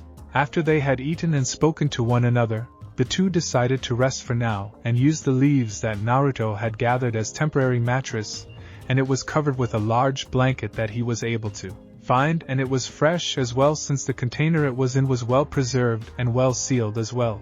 There were some other clothes, though they were a bit larger for Yuzuki, but would do well as they would be useful in keeping her normal ninja garb dry. The clothes were for civilians and there were clothes for Naruto as well, allowing him to keep his normal outfit in reserve. The two were now wearing civilian clothes, with Naruto wearing a white cotton shirt with no sleeves, and a pair of long shorts, as well as he kept his headband on, and so does Yuzuki. The two recovered from their rest, and then decided to go hunting for food for lunch and also to gather whatever supplies that were still on the boat that Naruto might have missed when he was on board. The blonde was not sure it was a good idea for her to come along, but she insisted, and they did so. As soon as they were able to gather some more fish, wild herbs, wild vegetables, fruits, coconuts, and a few more rabbits. Along the way they even managed to catch a pair of goats. This told them that the large island had a large number of wildlife, but they had to be careful not to take too many, or they would run out of food. The supplies they had certainly helped when it came to catching the fish on the beach, as they used the small box of needles to make fishing hooks using several tools and a rock to bend the needles properly, along with using some wood to make fishing rods and some leftover fish and meat to act as bait. As they did their tasks, the two began to spend some time doing other things apart from hunting, gathering, and salvaging supplies. When they came to the second island where the boat wreckage was, they explored and found a large number of other animals, namely wild pigs, birds, wild chickens, shellfish, and more, along with more fresh fruits that grew in the interior of the island. They also found other ships that had been marooned as well, and decided to use one of the small and old yet still serviceable, and see where these ships they found to haul more supplies from them. They were tempted to make a large boat and make their way back to Konoha, but they had no maps and navigational tools with which to work with, and the maps and tools from the ships were the ones that were destroyed by both time and weather. They however kept their spirits up as they got enough food to cook their lunch for the day, which consisted of wild vegetables, fish, herbs, meat, and shellfish that they managed to find, and the smell of the food was very relaxing and delicious as they cooked the food near the fire pit that Naruto made. As soon as the food was done, and they were eating with the plates and utensils that Naruto salvaged before, the female A and B was filled with some curiosity on how much Naruto had grown. As she had been busy with working on the defense of Konoha, she had been out of the loop, so to speak, for a very long time. She wondered just what exactly did Naruto learn and improve on when he was under the training of the Sannin Jiraiya. Naruto-kun? Yes? How was your training with Jiraiya? I didn't know you wanted to know, Yuzuki-san. Why do you want to know that? Call it natural feminine curiosity. But if you don't feel comfortable with it, then it's all right. No, it's okay, but it's kind of long, and you might get bored, Yuzuki-san. Don't worry, it helps pass the time and keeps us busy, and tell me everything about your mission to Sand and also your battles with Akatsuki if you want to. Naruto smiled a bit at the vested interest the purple-haired woman had on his life and decided to tell her his travels under the watchful eye of the sage and his encounters with Akatsuki. And like he said, the stories were long. But Yuzuki didn't mind as she listened open-heartedly to the whole thing, and she had to admit that Naruto had indeed grown a great deal, and that was impressive in itself, as he was certainly a bit different from the younger self that he was nearly 3 years ago when she had first seen him. As the day wore on, the two decided to finish what was left for dinner, and when the day turned to night, Naruto went to check on the signal fire, and it was thankfully still dry and usable. As they turned in for the night on the large mattress that Naruto had made using large collections of leaves covered with another large bundle of cloth, the blonde ninja made sure to be on the other side from Yuzuki, not to offend her, but to keep him from doing something that he might regret. While Yuzuki smiled as she looked at how utterly nervous Naruto was while he was getting ready to sleep. However, before the two of them went to sleep, the blonde once more decided to check on Yuzuki's wounds, and the purple-haired Anbu smiled as she took off her upper clothes to help Naruto in his efforts. Once more the blonde ninja tried to keep his hormones from acting up as he saw Yuzuki's nearly upper form still covered at least by her brow. He managed to keep it together, and removed the bandages from her shoulder and arm and looked at her injuries to find them already healed and no longer open, and that gave him the chance to sigh in relief as she was fine now. When he told Yuzuki as she put back on her clothes, she smiled and realized that she could now take a full bath now, and she told Naruto about her plans for the day later. Naruto blushed at that, and they both went to sleep. The next day, Naruto and Yuzuki woke up once more as the first slivers of early morning light came in on the beach. Plus the sounds of waking animals told them that it was going to be a new morning on the island. Naruto woke up early so as to get ready for another run of looking for their next supplies of food, while Yuzuki woke up to go to the same river that she had been cleaning her clothes before and take a bath in order to freshen up as well. She had a feeling that since Naruto and her were the only people on the whole island, the blonde would be around soon enough. She put that out of her mind as she told Naruto her destination and left. There was no soap, but she didn't mind as long as she was able to get the dirt off of her body, and that was enough for her. As Naruto returned a few hours later with his catches, which included more bird eggs, berries, fish, shellfish, wild vegetables, and a small but strong wild boar that he managed to hunt down, he decided to place the food there for a bit in the camp and cook the fish, the boar on a spit. He then decided to go and get more fresh water. As he moved through the jungle he heard splashing sounds of water, and he realized that the sounds must be Yuzuki taking that bath she mentioned to him a while back when they woke up. The blonde then had to fight with the Kyuubi and his own hormones as they began to tell him that he should go take a peek and see just how attractive the purple-haired woman was without any clothes on. But the blonde ninja tried not to do it as he still had to head back to their shelter, and no doubt Yuzuki would beat the tar out of him if she caught him. With that conflict in his mind he decided to just head back to the camp and wait. Damn it! Why do I think these things? Kid, it's normal for you to think those things, and trust me when I say that you are no different from any normal man with needs. You have no idea the kind of dreams I've seen you have, especially with that pink-haired teammate of yours. I think that old Ed Sage is rubbing off on you apart from me. Hey! Who told you that you could just go ahead and invade my personal dreams about Sakurakin?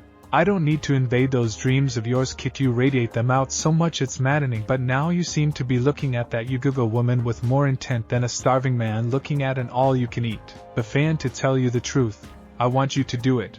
You're nuts, you nine-tailed fox. Besides that, she might not like it if she finds out about me peeking at her.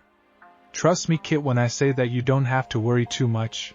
Remember that time she straddled you in nothing but her bra and panties?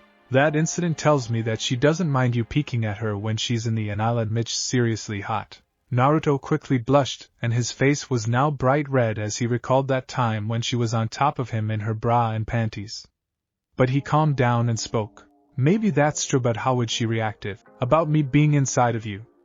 I hate to bust your bubble, Kit, but she's an ANBU, and no doubt was a young girl when I came to Konoha years ago, before and after I was sealed inside of you by the 4th Hokage.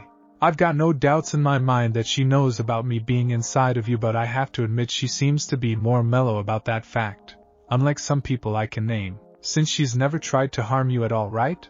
I guess you're right about that still. Look, Kit, I'm just giving suggestions. It's up to you if you're actually going through with it.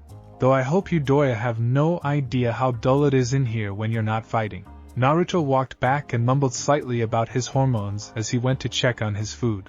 Yuzuki smiled as she took her bath in the cool fresh water of the river and soaked her hair to get rid of the dirt there, and clean her hair as well. She then thought about her time here, and she had to admit that it was nice to be here and not being bothered too much by her work. And she then thought about Naruto, and why was it she was starting to like the blonde ninja? While she was by far his superior in terms of rank, she admitted that his level of training was far higher than hers now, and she had heard about how he had defeated one of the Akatsuki members along with several other ninja in the past, and she knew about his many successful missions as well with his old team. Plus she could tell through his chakra that he certainly was growing more adept at it as well. She had no doubt that he would one day be a worthy Hokage, but she knew it would not be easy, as there would still be those who would see him as the container of the Kyuubi, or the Kyuubi itself. But unlike them, she had observed him for a long time before, and she could tell that he was too gentle and kind-hearted to be a demon, and she had to admit, she did find him kind of cute as he was growing up. However, her thoughts went back to the time that she had teased the blonde teen, and while she admitted that it was unfair of her to do that to someone younger than her by 8 years, she couldn't help herself as she smiled at how utterly attractive he was when he blushed, and despite how odd it was at first to think about it, she sighed and wondered what she should do about it, and decided to see how far this would progress. She had already moved on with Hinata, though that was hard to do. However, she was a strong woman by heart, and was not going to let herself be discouraged now. With that in mind, she finished her bath, and once she dried herself and put back on her clothes, she then made her way back to the camp, and there she smiled warmly at the blonde ninja who was still cooking the food, and she then helped him. The rest of the day was spent in many ways, with both of them taking dips in the ocean for some swimming, and then traveling throughout the rest of the island as they explored the other areas they didn't have time to look for. They however made sure to keep track of one another to make sure not to get lost on the large island that they were on at the moment. Along with that, they each made sure to keep a lookout for any ships in the area so they could rush back and quickly light the signal fire in order to call for help from the crew and captain of the vessel. They made sure not to go too far though. They came back for lunch, and as they relaxed a bit to look at the sea and the sun, afterwards, they each took different sides of the beach and went swimming, as they each changed clothes, with Naruto wearing a new pair of shorts and Yuzuki using tightly tied clothes to cover her clothes in order not to use her normal undergarments and make them rot away by the salt water. They spent the whole afternoon swimming and headed back towards the beach for a light meal, and as the sun set, they once more tried to spot any boats, and after dinner and making the fire to keep warm, they both went to sleep. Naruto slept first, allowing Yuzuki to once more study his features in peace, and this made her wonder if the ideas she had concerning her and Naruto were worth it. She decided to wait and see for herself soon enough, as she too closed her eyes. The next few days for Yuzuki and Naruto were filled with activities to pass the time and wait for a rescue. Every morning, they checked the sea for signs of ships, and when it was still early, the two took turns bathing in the river, one guarding the other. They took the time to train in their respective styles and arts, as it would help them pass the time after each time they had their meals in the morning, midday, and evening. They also took the time to explore the island as well and more thoroughly, and they found the place to be very much habitable, and that made them wonder why no one took the time to settle into this island during the time that it was here. There were some open areas as well, and the high mountain in the center no doubt had some ice and snow there on the top, and could be where the source of fresh water was. The two then traveled to the other two islands, the second with a few boat wrecks, and the other that appeared to be smaller, and had no wrecks. There they found some more wild vegetables growing and good hardy soil good enough to grow some things on the island as well. When they made it back to their main island, they took the time to also spar with one another. Yuzuki asked this in order to see just how much Naruto had grown, and Naruto was more than willing to take a shot at that, as this would be the very first time he would fight against a full ANBU. Kakashi had already left the ANBU and Yuzuki was his junior student in his time there. Yuzuki admitted that Naruto would still need to improve a bit, but she was assured of his talents as they spared one another, while Naruto had to admit that Yuzuki was tough and fearless as she pushed him and then some. He didn't use his more lethal techniques as his elemental Rasengan, but she gave him a workout as she used her ANBU training very effectively to keep him on his toes. After they had undergone their sparring sessions, the two moved about the island and along the way made several extra signal fires to make sure that they had all the bases covered and to make sure that if ever there came a ship nearby, then the extra signal fires would make it a lot easier for them to be spotted by the ships. The two then spent some time looking into the island, and they even took the time to climb the mountain on the island, and that allowed them to see the rest of the island and its sister islands as well. As they went back down to the lower plains, they walked in the fields and enjoyed the gentle breeze as it flowed into the area, along with the faint sounds of waves hitting the cliffs on the back of the island. As the two looked at the island while on the plains that also gave a good view over the trees, Naruto smiled and then lay down on the grass and smelled the fresh scents of the island plants, and also the smell of the sea. The blonde ninja loved the peacefulness here, as this would at least be the chance to be away from Akatsuki for once, and he would at least be allowed to relax a bit without worrying about those guys going after them. Yuzuki smiled a bit and sat down next to Naruto as they enjoyed the tranquility of the island. This was among the things they did on the days, and they were enjoying it. However, there was tension between the two of them. Not hostile tension, but something else, as for the past few days, Naruto's dreams of being with Sakura were slowly being replaced, and instead of seeing the pink-haired Kunoichi in his dreams, he found himself thinking of the purple-haired Kunoichi he was stuck with on this island, and that made things uncomfortable at times when he went to sleep. It didn't make things easier when they kept themselves busy, and he would then steal discreet glances at her direction, making him very aware of her every movement.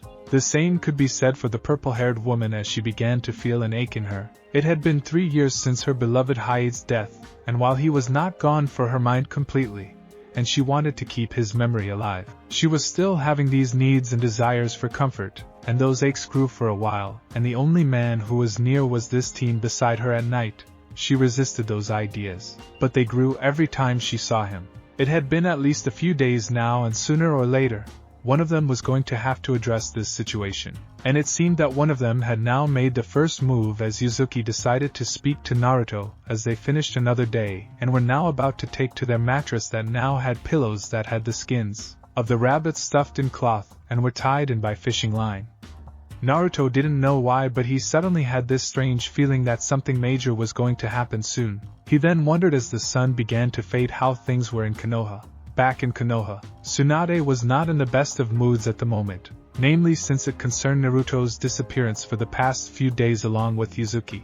She had sent messages to the survivors of the ship to gather whatever information she could piece together in order to determine where Naruto was. The good news that both Naruto and Yuzuki were safe and alive was overshadowed by the fact that they were missing. The Hokage sighed as she read the reports and hoped that soon they could go out and find Naruto and Yuzuki.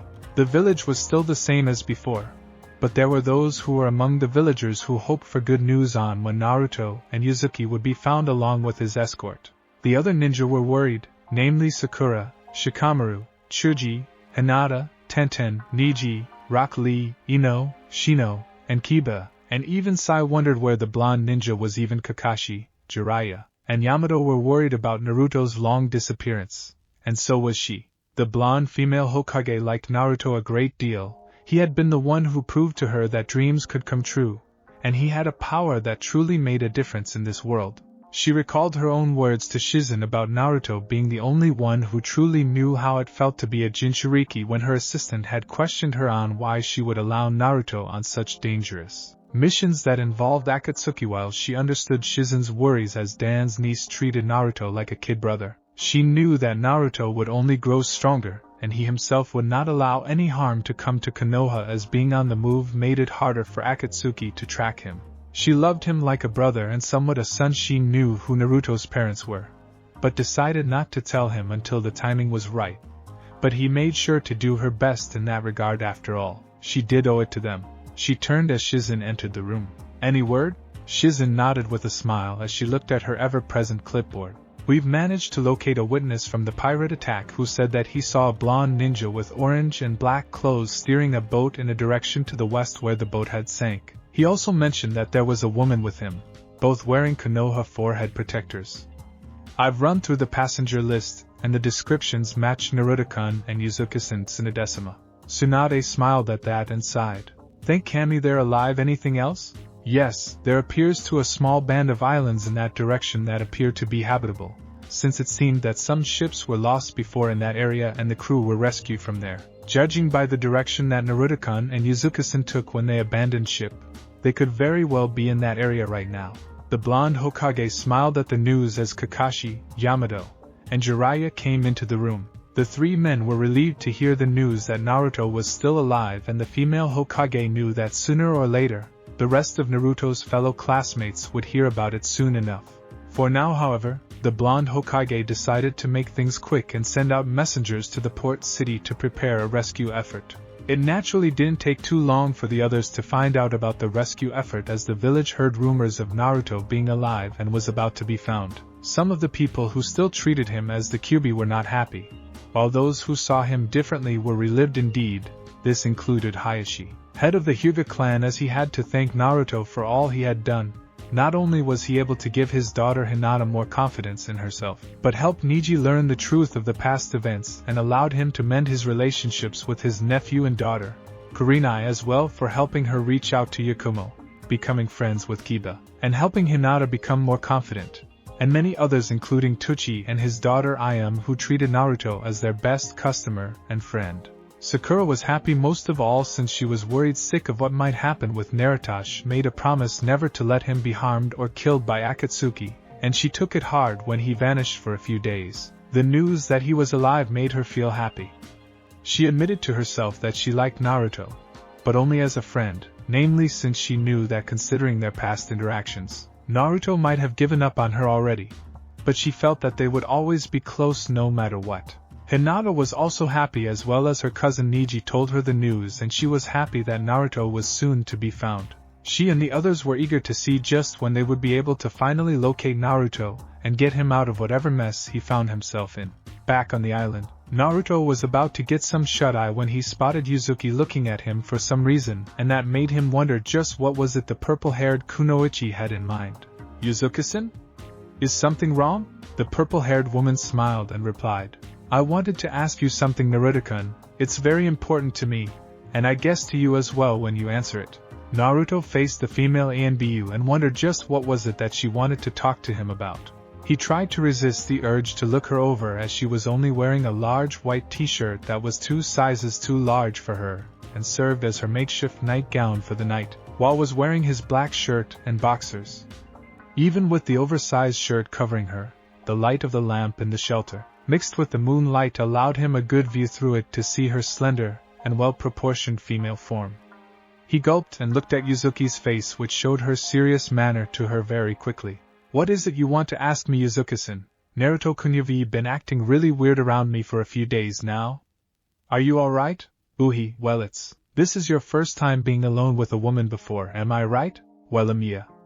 I mean No offense meant, Yuzuki-san, it's just Go ahead, Naruto-kun, I promise I won't laugh." "Well, you're really attractive, and I can tell." Yuzuki smiled in spite of herself, since she always wore her mask, and there were few people who saw her face, except hate, and to be told that she was attractive from someone like Naruto was quite a nice change, not to mention she knew that the blonde meant it. She then smiled once more, enjoying the sight as Naruto squirmed at her looks on him, and she spoke once more.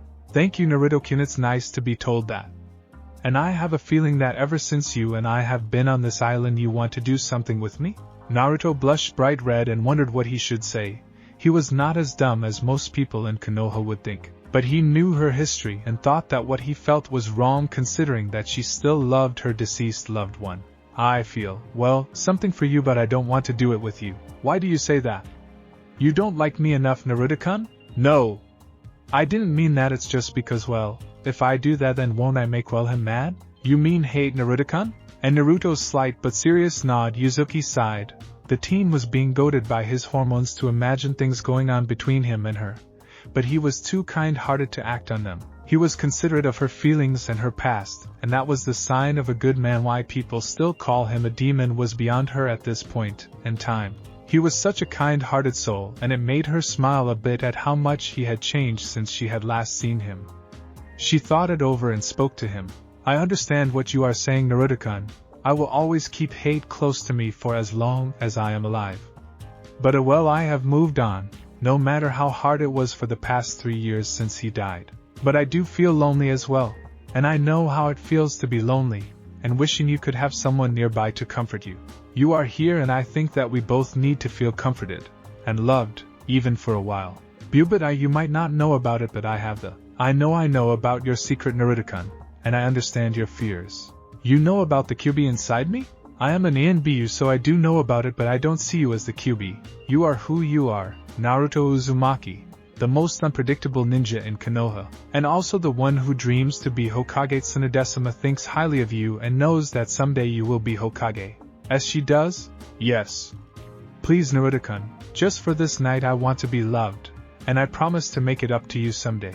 With that, Hyuga kissed Naruto and did so gently so as to not frighten the young man, and as a few moments passed, Naruto also kissed her back. Despite the roaring blushes on both their faces as they did so, and as soon as they broke the kiss they looked at one another, and Naruto gulped as Hyuga smiled warmly at him, and reached out with remove his clothes. Lemon time, gentlemen and ladies. Naruto had never thought that this was actually going to happen to him. Was being told by someone that she needed him, had wanted to hear those words for a very long time. Ever since he was young, all he ever wanted was to be acknowledged and respected by others. And Yuzuki was not only doing both but also said that she needed him. That was too much for him, who craved acknowledgement and recognition, to refuse. With that, his resistance to her actions disappeared as he slowly helped her remove his clothes, but he was still blushing bright red as he had never done any of this before. Never mind the naughty fantasies he had before. This was no fantasy but the real thing, and it was happening right now in front of him. However, he was still very much and the idea of a woman as attractive as Yuzuki Hyuga doing this to him would have qualified either as a dream come true or a sick joke, but it was either. It didn't take long for her to finally strip Naruto down to his boxers, which had a tent on them as well, showing how utterly aroused he was. Mayuvi really buffed up Naruto-kun, Yuzuki said with a smile of pleasure, as she saw how well built Naruto was at the moment. It seemed that all the training had really given the blonde QB container a well-formed and trimmed body and hard muscles as well. The female ANBU ran her hands on his arms, feeling the strength in her companion's arms and then his shoulders, all the way to his hardened chest, and she purred at the feel of his rough skin that covered his hard muscled form well.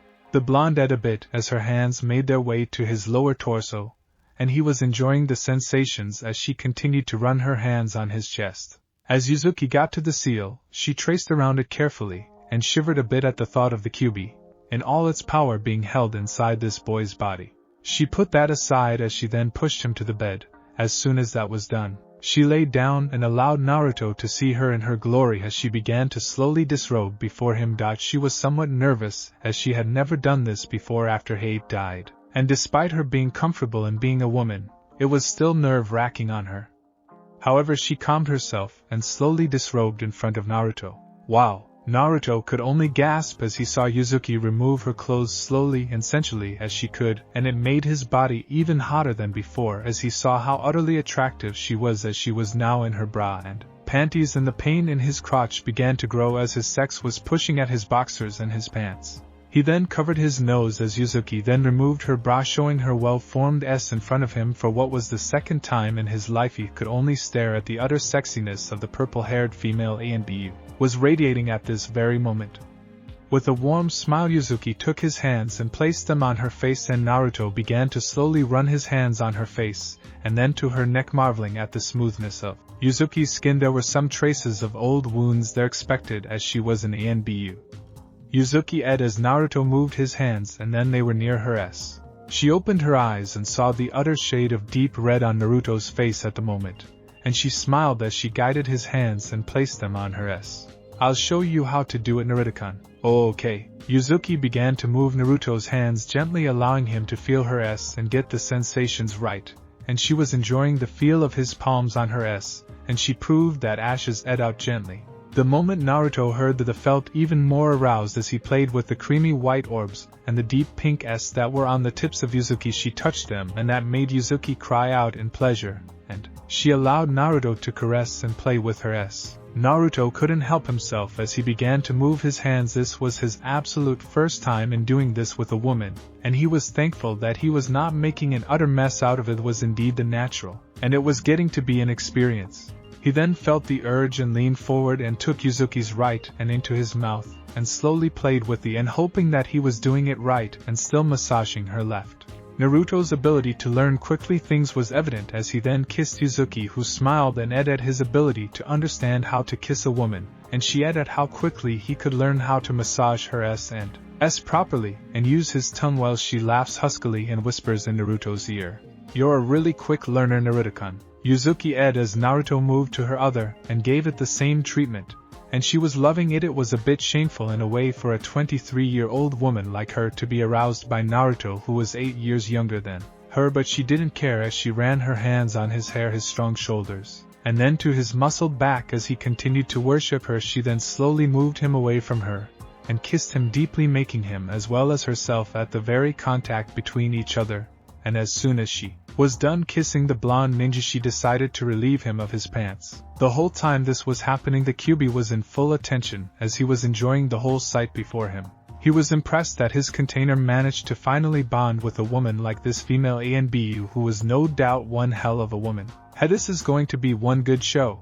As soon as that was out of the way, she spotted the tent in his boxers, and she couldn't help but smile at how it looked, as it told her that despite being younger, the young blonde ninja was already perfectly shaped and formed for his age, and it made her even hotter as she felt the heat of desire flow in her veins at the thought of feeling that in her sex. But she placed that aside as the two of them explored each other once more to get the feel of each other's bodies. Normally when she and Hate were together it was somewhat rushed due to their respective duties, but now that she was on a very much deserted island, she could take her time in the whole thing, and she was going to enjoy each ed as she guided Naruto back to her s, and he wasted no time in touching them with passionate fervor, though he had to be careful not to hurt her in any way. He licked her s and took them in his mouth gently and relished their feel and taste. In her corner, the female ANBU then reached into Naruto's boxers and gasped a bit at the feel of the blonde ninja's sex, as it was quite the feel and length.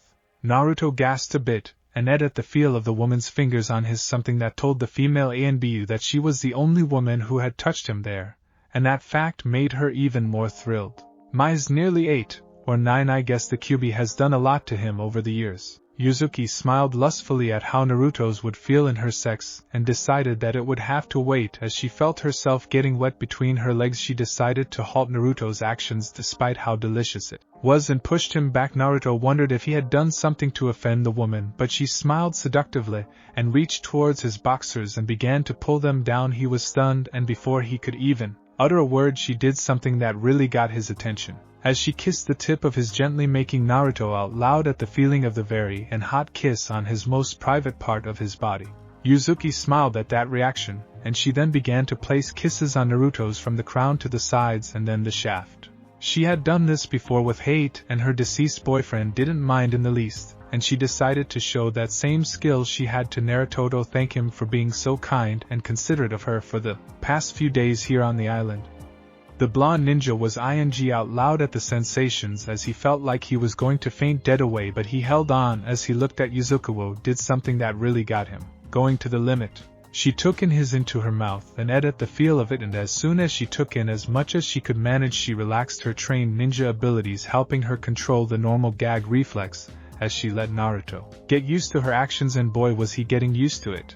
Naruto never felt this before and swore that he was in heaven at this very moment, and then Yuzuki began to move her head up and down, and the feel of it on his was utterly enjoyable, as he tried to figure out how this could feel so good. Yuzuki-san. The female ANBU liked this as well, and she could sense that Naruto was in a pleasurable state of mind through her actions, and she recalled how she would do this to Hate when he was alive and when they had their time together when not at work or duty. However, she was here and now.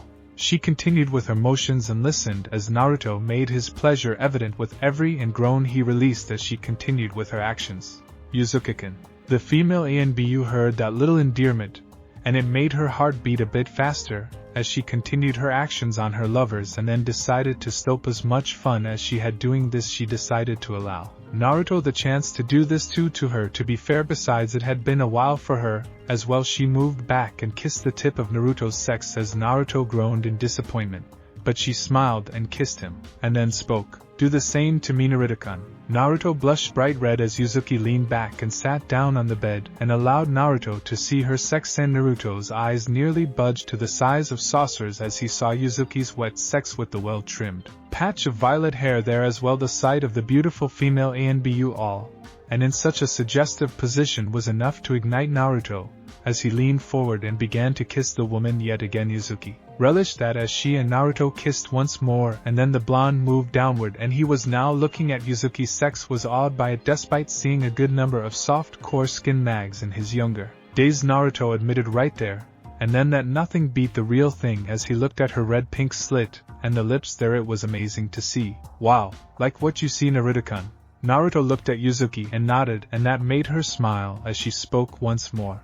Then go ahead. Naruto was not that sure but decided to kiss the lips first, and when he did, Yuzuki gave a slight and caressed his head, telling him that he was doing all right. Went on and then licked her sex, and that made Yuzuki louder, and she prodded him on, and Naruto continued to kiss and lick her sex, making the female ANBU and prod him on with her hands.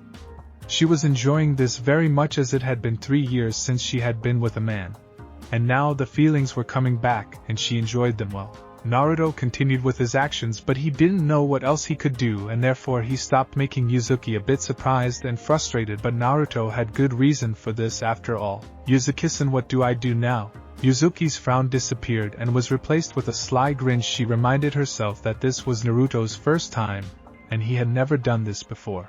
She reached down and with her hands parted her outer lips and revealed her wet inner lips, making Naruto nearly suffer yet another nosebleed. Yuzuki smiled at that and instructed him carefully on what he should do at the moment. Do what you did before, but be gentler. And do you see that small blub there? Why, yeah. Be very careful when you touch that. It's really sensitive. Touch it right, and it will be wonderful for me. Naruto got the idea as he recalled some of the things Jiraiya would spout out about pleasuring a woman, and gently went back to what he had done before and slowly licked and kissed Yuzuki's sex, making the purple-haired beauty hiss in pleasure, and she prodded him on as he tasted her sex and her honey.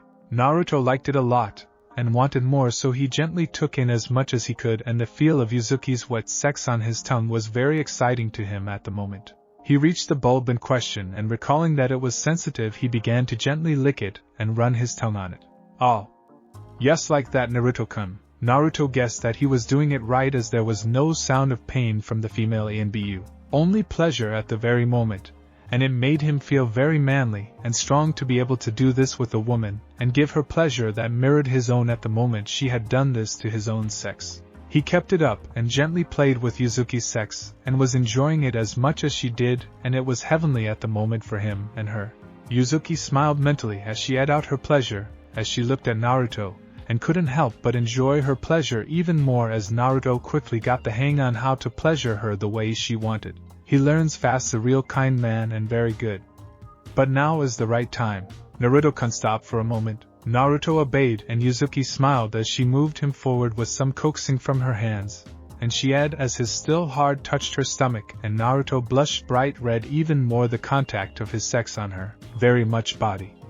The female ANBU then whispered in her lover's ear in a very sultry and seductive tone, "Are you ready for the final act?" Naruto nodded, and Yuzuki, keeping in mind that this was his first time, and he would not have a full idea of what to do at the moment, guided him to her wet sex, and with some gentle prodding she was able to get him into position to her, and that was when Naruto got the idea, as his was there now, and he gulped a bit, and then moved his hips forward and he slowly pushed his way into Yuzuki's wet sex, and the two lovers tensed up. For Naruto felt like he was in a brave new world. The feeling of Yuzuki's inner sex itself around his own made him want to shout out in pleasure, and he felt like he was going to faint right there and then. The feel of such soft and wet tightness all around him made him even more aware, and his passion began to burn so hotly that he was amazed he wasn't cooking himself to death in the pleasure of it all. Yuzuki hissed a bit as she felt Naruto's enter her wet sex, and there was some discomfort at first for the female ANB. After all, it had been 3 years since she had done this with a man in her life. It took some time for her to get used to the feeling, and Naruto, being rather well endowed for his age, made it a bit harder, as she felt her inner sheath get used to the feeling again. "Yuzuki-san? Are you alright? I'll stop if you want." The female ANB looked and saw the concern and worry in the blonde teen before her, and she couldn't help but smile at that. It was nice to see that his kind-hearted nature was there still despite the passion and lust she saw there. It was endearing to know that he was concerned for her well-being. It made her feel happy to know that, and it made Naruto even more an attractive young man in her eyes. "I'm alright, Naruto-kun, it's just been a while since I felt that. I'll be fine." "Are you sure?" "Oh yes, give me a moment or two." Naruto did just that and waited for Yuzuki, and she kissed him as she got used to feeling this connection once again in her body. The pain and discomfort faded, and soon enough she was filled with the feeling of fullness and a pleasure that she had missed for 3 years. It was addictive to say the least, and she was reveling in it.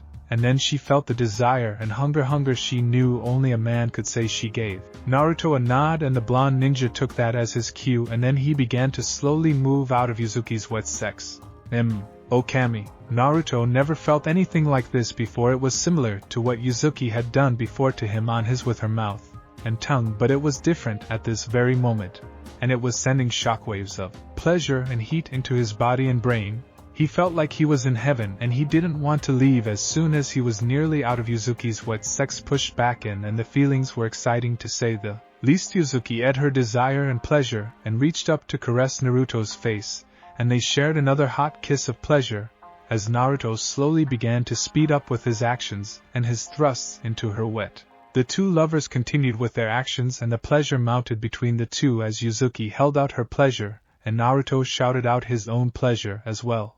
The two kept at it for quite a while as Naruto began to pick up speed and power, making Yuzuki even more aroused as she held him fiercely, and the two kissed each other deeply as well. The purple-haired female ANBU relished the feel of it all, and she looked at Naruto as he did his best to make it to the point of no return, and she decided that she would have to change position. With a little movement, and some position changing, it was now Yuzuki who was on top of Naruto, and while the blonde ninja was somewhat surprised by the action, he didn't stop it at all as he looked at how utterly sexy Yuzuki looked at the moment, covered in her sweat, her breathing a bit labored, her eyes burning with desire, and her sexy body in front of him at this very moment. The purple-haired ANBU smiled as she continued to move her body up and down her lovers, and she was enjoying it utterly as her cries of pleasure indicated. "Oh yes! Ahawa." The two continued with their actions as Naruto touched Yuzuki's large S and played with and the smooch to her delight and his own desire, and the blonde was reaching his limit, and so was Yuzuki, having not done this in 3 years.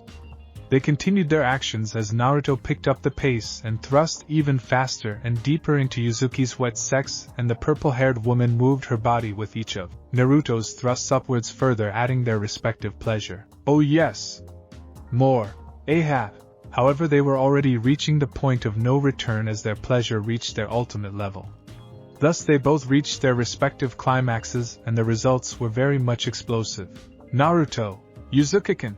The blonde felt his release floor him like he had been both punched in the gut and hit in the head. But there was no pain at all. It was like he was releasing all of his chakra and was not being harmed by it as he released his seed right into Yuzuki's, and Yuzuki came at the same time just as she felt the very first jet of Naruto's seed hit her inner walls, further enhancing her orgasm, and that made Naruto's own release memorable indeed, as he felt her inner sheath caress his in such a powerful way that he nearly passed out from the pleasure Yuzuki ed as she felt Naruto's release of more of his seed and ed at the feel of it, thankful that she was not fertile at the moment because it would certainly make things real hard for her to explain to the head of the ANBU if she somehow got pregnant, and how hard it would be for both her and Naruto to raise a child at the moment.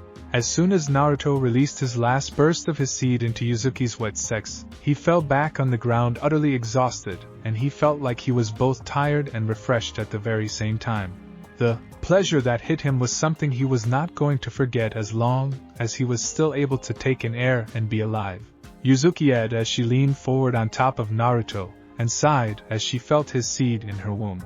She was thankful that she was not fertile at the moment, as having a child as an ANBU was not a rather healthy idea at the moment for her or Naruto being a genin, but she could imagine what it would be like to be a mother someday. She looked at Naruto, who was still awake somewhat, and looking at her with awe and affection. "Am I too heavy, Naruto-kun?" "No, you're fine, Yuzuki-kun." Yuzuki smiled as she kissed Naruto and held him closer to her as Naruto responded as well by holding her close. The two fell asleep at the moment, and in the very same position. Yuzuki smiled to herself as she slept. This was the first time she felt content to sleep, and this time she was in someone's arms. The next day, Yuzuki woke up and smiled a bit as memories of what she and Naruto had done, and she turned to see that Naruto had done out, and she wondered just where had Naruto gone. She put on her bra and panties and then her clothes as she walked out, and then spotted Naruto fishing for their morning food. She smiled that she saw that he was bare of his clothes except his boxers, and she saw him in the buff once more, making her recall the events of last night once again. She watched as Naruto came back with some more fish, and she greeted him with a smile as he walked up to her. Before he could respond or say anything else, she kissed him on the lips, and despite being surprised, the blonde responded with equal fervor, making her smile brightly as she parted. After a minute worth of intense lip locks, he noted that Naruto had brought her a few of the island flowers, some violet flowers, and she smiled as Naruto placed the food down and gave her one of the flowers in question. She smiled and held it as she spoke. "My, you're a romantic one, Naruto-kun. Thank you. You're welcome to Yuzuki-kun." The female ANUB kissed Naruto as she decided to go and take a bath before having breakfast, and as she headed off towards the sea, Naruto looked at her as she moved on, whistling slightly to himself as he gazed at her as she sashayed in the way only a woman of confidence would. "Hey, you really outdid yourself, lover boy. Who knew a guy like you had that much guts to bed a lady like that? You were watching the whole time?" "Oh yes, to tell you the truth, Kit, there's not much to do apart from watching records of your dreams when you're not fighting, and this one I am definitely going to have fun with this memory all night long. This will really tide me over until the next battle." "You take one to know one, Kit. I guess those times you did read the old man's novels finally helped you out, huh? I guess you're right at that. Heh. Enjoy it, and don't worry. I know how hard it's going to be if you manage to get her pregnant, which was why I took the liberty of using some of my chakra to prevent any pregnancies. I don't think you're ready to have children anyway, I guess." Naruto coughed, and went back to work as soon as he was dressed in his normal clothes and decided to take care of gathering some firewood in order to start a fire to cook their breakfast, along with the fuel as well. But as he was doing those things at the moment, Yuzuki suddenly ran up to him, and she was speaking eagerly. "There's a ship called Naruto-kun. I saw the sails while I was looking for some shellfish." Naruto was smiling, and the two rushed to where they kept the signal fire, and with a quick use of the flints they found they were able to finally get a fire going with a lot of smoke. The two watched eagerly as they looked at the boat that Yuzuki had spotted earlier, and to their joy the boat moved ever closer to their direction, and the two held each other's hands as they felt that they were now about to be rescued after many days on the island. But in the back of their minds neither of them were going to forget what had transpired between them on this island, and as they were greeted by the sight of the crew of the ship, they knew that things between them were going to be rather different from now on. Epilogue. Naruto was currently heading back to his apartment. He was tired but not giving up, as he planned to continue his training under Kakashi and Yamato on figuring out how to find Sasuke and Orochimaru as they had yet to be detected, though he couldn't use the Rasengan that he was now able to combine with his element of wind. So far he had been able to train with not just his team and also with the others, with Hinata, who was still very much close to him as a friend. Of course he didn't tell the others that he was now dating an ANBU. Gods only knew what could happen at that stage. The only ones who knew about that were Kakashi, Jiraiya, and Tsunade so far. As soon as he opened the door to his apartment, He found himself suddenly aware that he was not alone in his home and quickly took out a kunai and moved into his home much to his surprise. He found a large takeout box from the Ichiraku ramen shop, and on the table were several large bowls of steaming ramen, all of which were his favorite flavor. He wondered what was going on as he walked closer and saw a note. Dear Naruto-kun, I hope you enjoy the meals I bought for you, but if you're not in the mood for ramen tonight, then that's okay. I have something that's just as good or better waiting for you in your bedroom. The QB container wondered just what was going on around here and decided to put the ramen aside for the moment and find out just who was in his home. He knew that what he was doing was not exactly in his normal range of actions, but he needed to know just who was in his home. As he made his way to his room, he found his room clean and well ordered, and there was indeed someone in his room. It was a person with a cloak and wearing a mask that he quickly recognized to be the type worn by ANBU, and he was getting even more confused. But he kept the kunai in his hand even though he was not very sure yet about his ability to fight a full-time ANBU, as he knew that despite not being in the field most of the time, ANBU were not to be taken lightly under any case. There's no need for that, Naruto-kun. Naruto looked surprised as he heard none other than Yuzuki Yugogo's voice. And sure enough, the ANBU removed her mask, and sure enough, it was indeed Yuzuki Yugogo who smiled warmly at her lover. This made Naruto smile back and place away his kunai as he spoke to Yuzuki. Yuzuki-kun, what are you doing here? Yuzuki smiled impishly. As much as she wanted to keep her relationship with Naruto Uzumaki a secret from everyone in Konoha as she was an ANBU, she was not going to make the mistake of letting time that she and him could use together slip past her, and since there was no need for her to be on patrol, she felt it was time she paid her lover a visit. I wanted to see you, Naruto-kun. Did I catch you at a bad time? Not really, I am just a little tired from all the training, that's all. Yuzuki smiled at that in a way that made Naruto blush a bit, and wondered just what she was planning. And sure enough, she was planning something as she walked over to him and spoke. That's alright, you might not have wanted to eat the ramen, but I can always put them away and heat them up later for you to eat. And as for you being tired is not a good thing, and that is a problem. I can fix that for you, Naruto-kun. Yuzuki removed her robe, and Naruto's eyes bugged out as he saw her without a stitch of clothing on. The look Naruto gave the female ANBU was priceless, as she kissed him right on the lips. And as soon as his surprise passed on, Naruto was more than ready to jump in as he kissed Yuzuki back as they ran their hands on each other, as Yuzuki helped Naruto remove his clothes. The QB whistled in its cage as it observed the whole thing and made preparations to make sure to record the whole thing. He was going to enjoy this day very much, and at least his container finally gets to enjoy life and the simple pleasures of being with a woman. It was an even better bonus that his container gets to be with an experienced woman. Good luck, kid, you'll need it.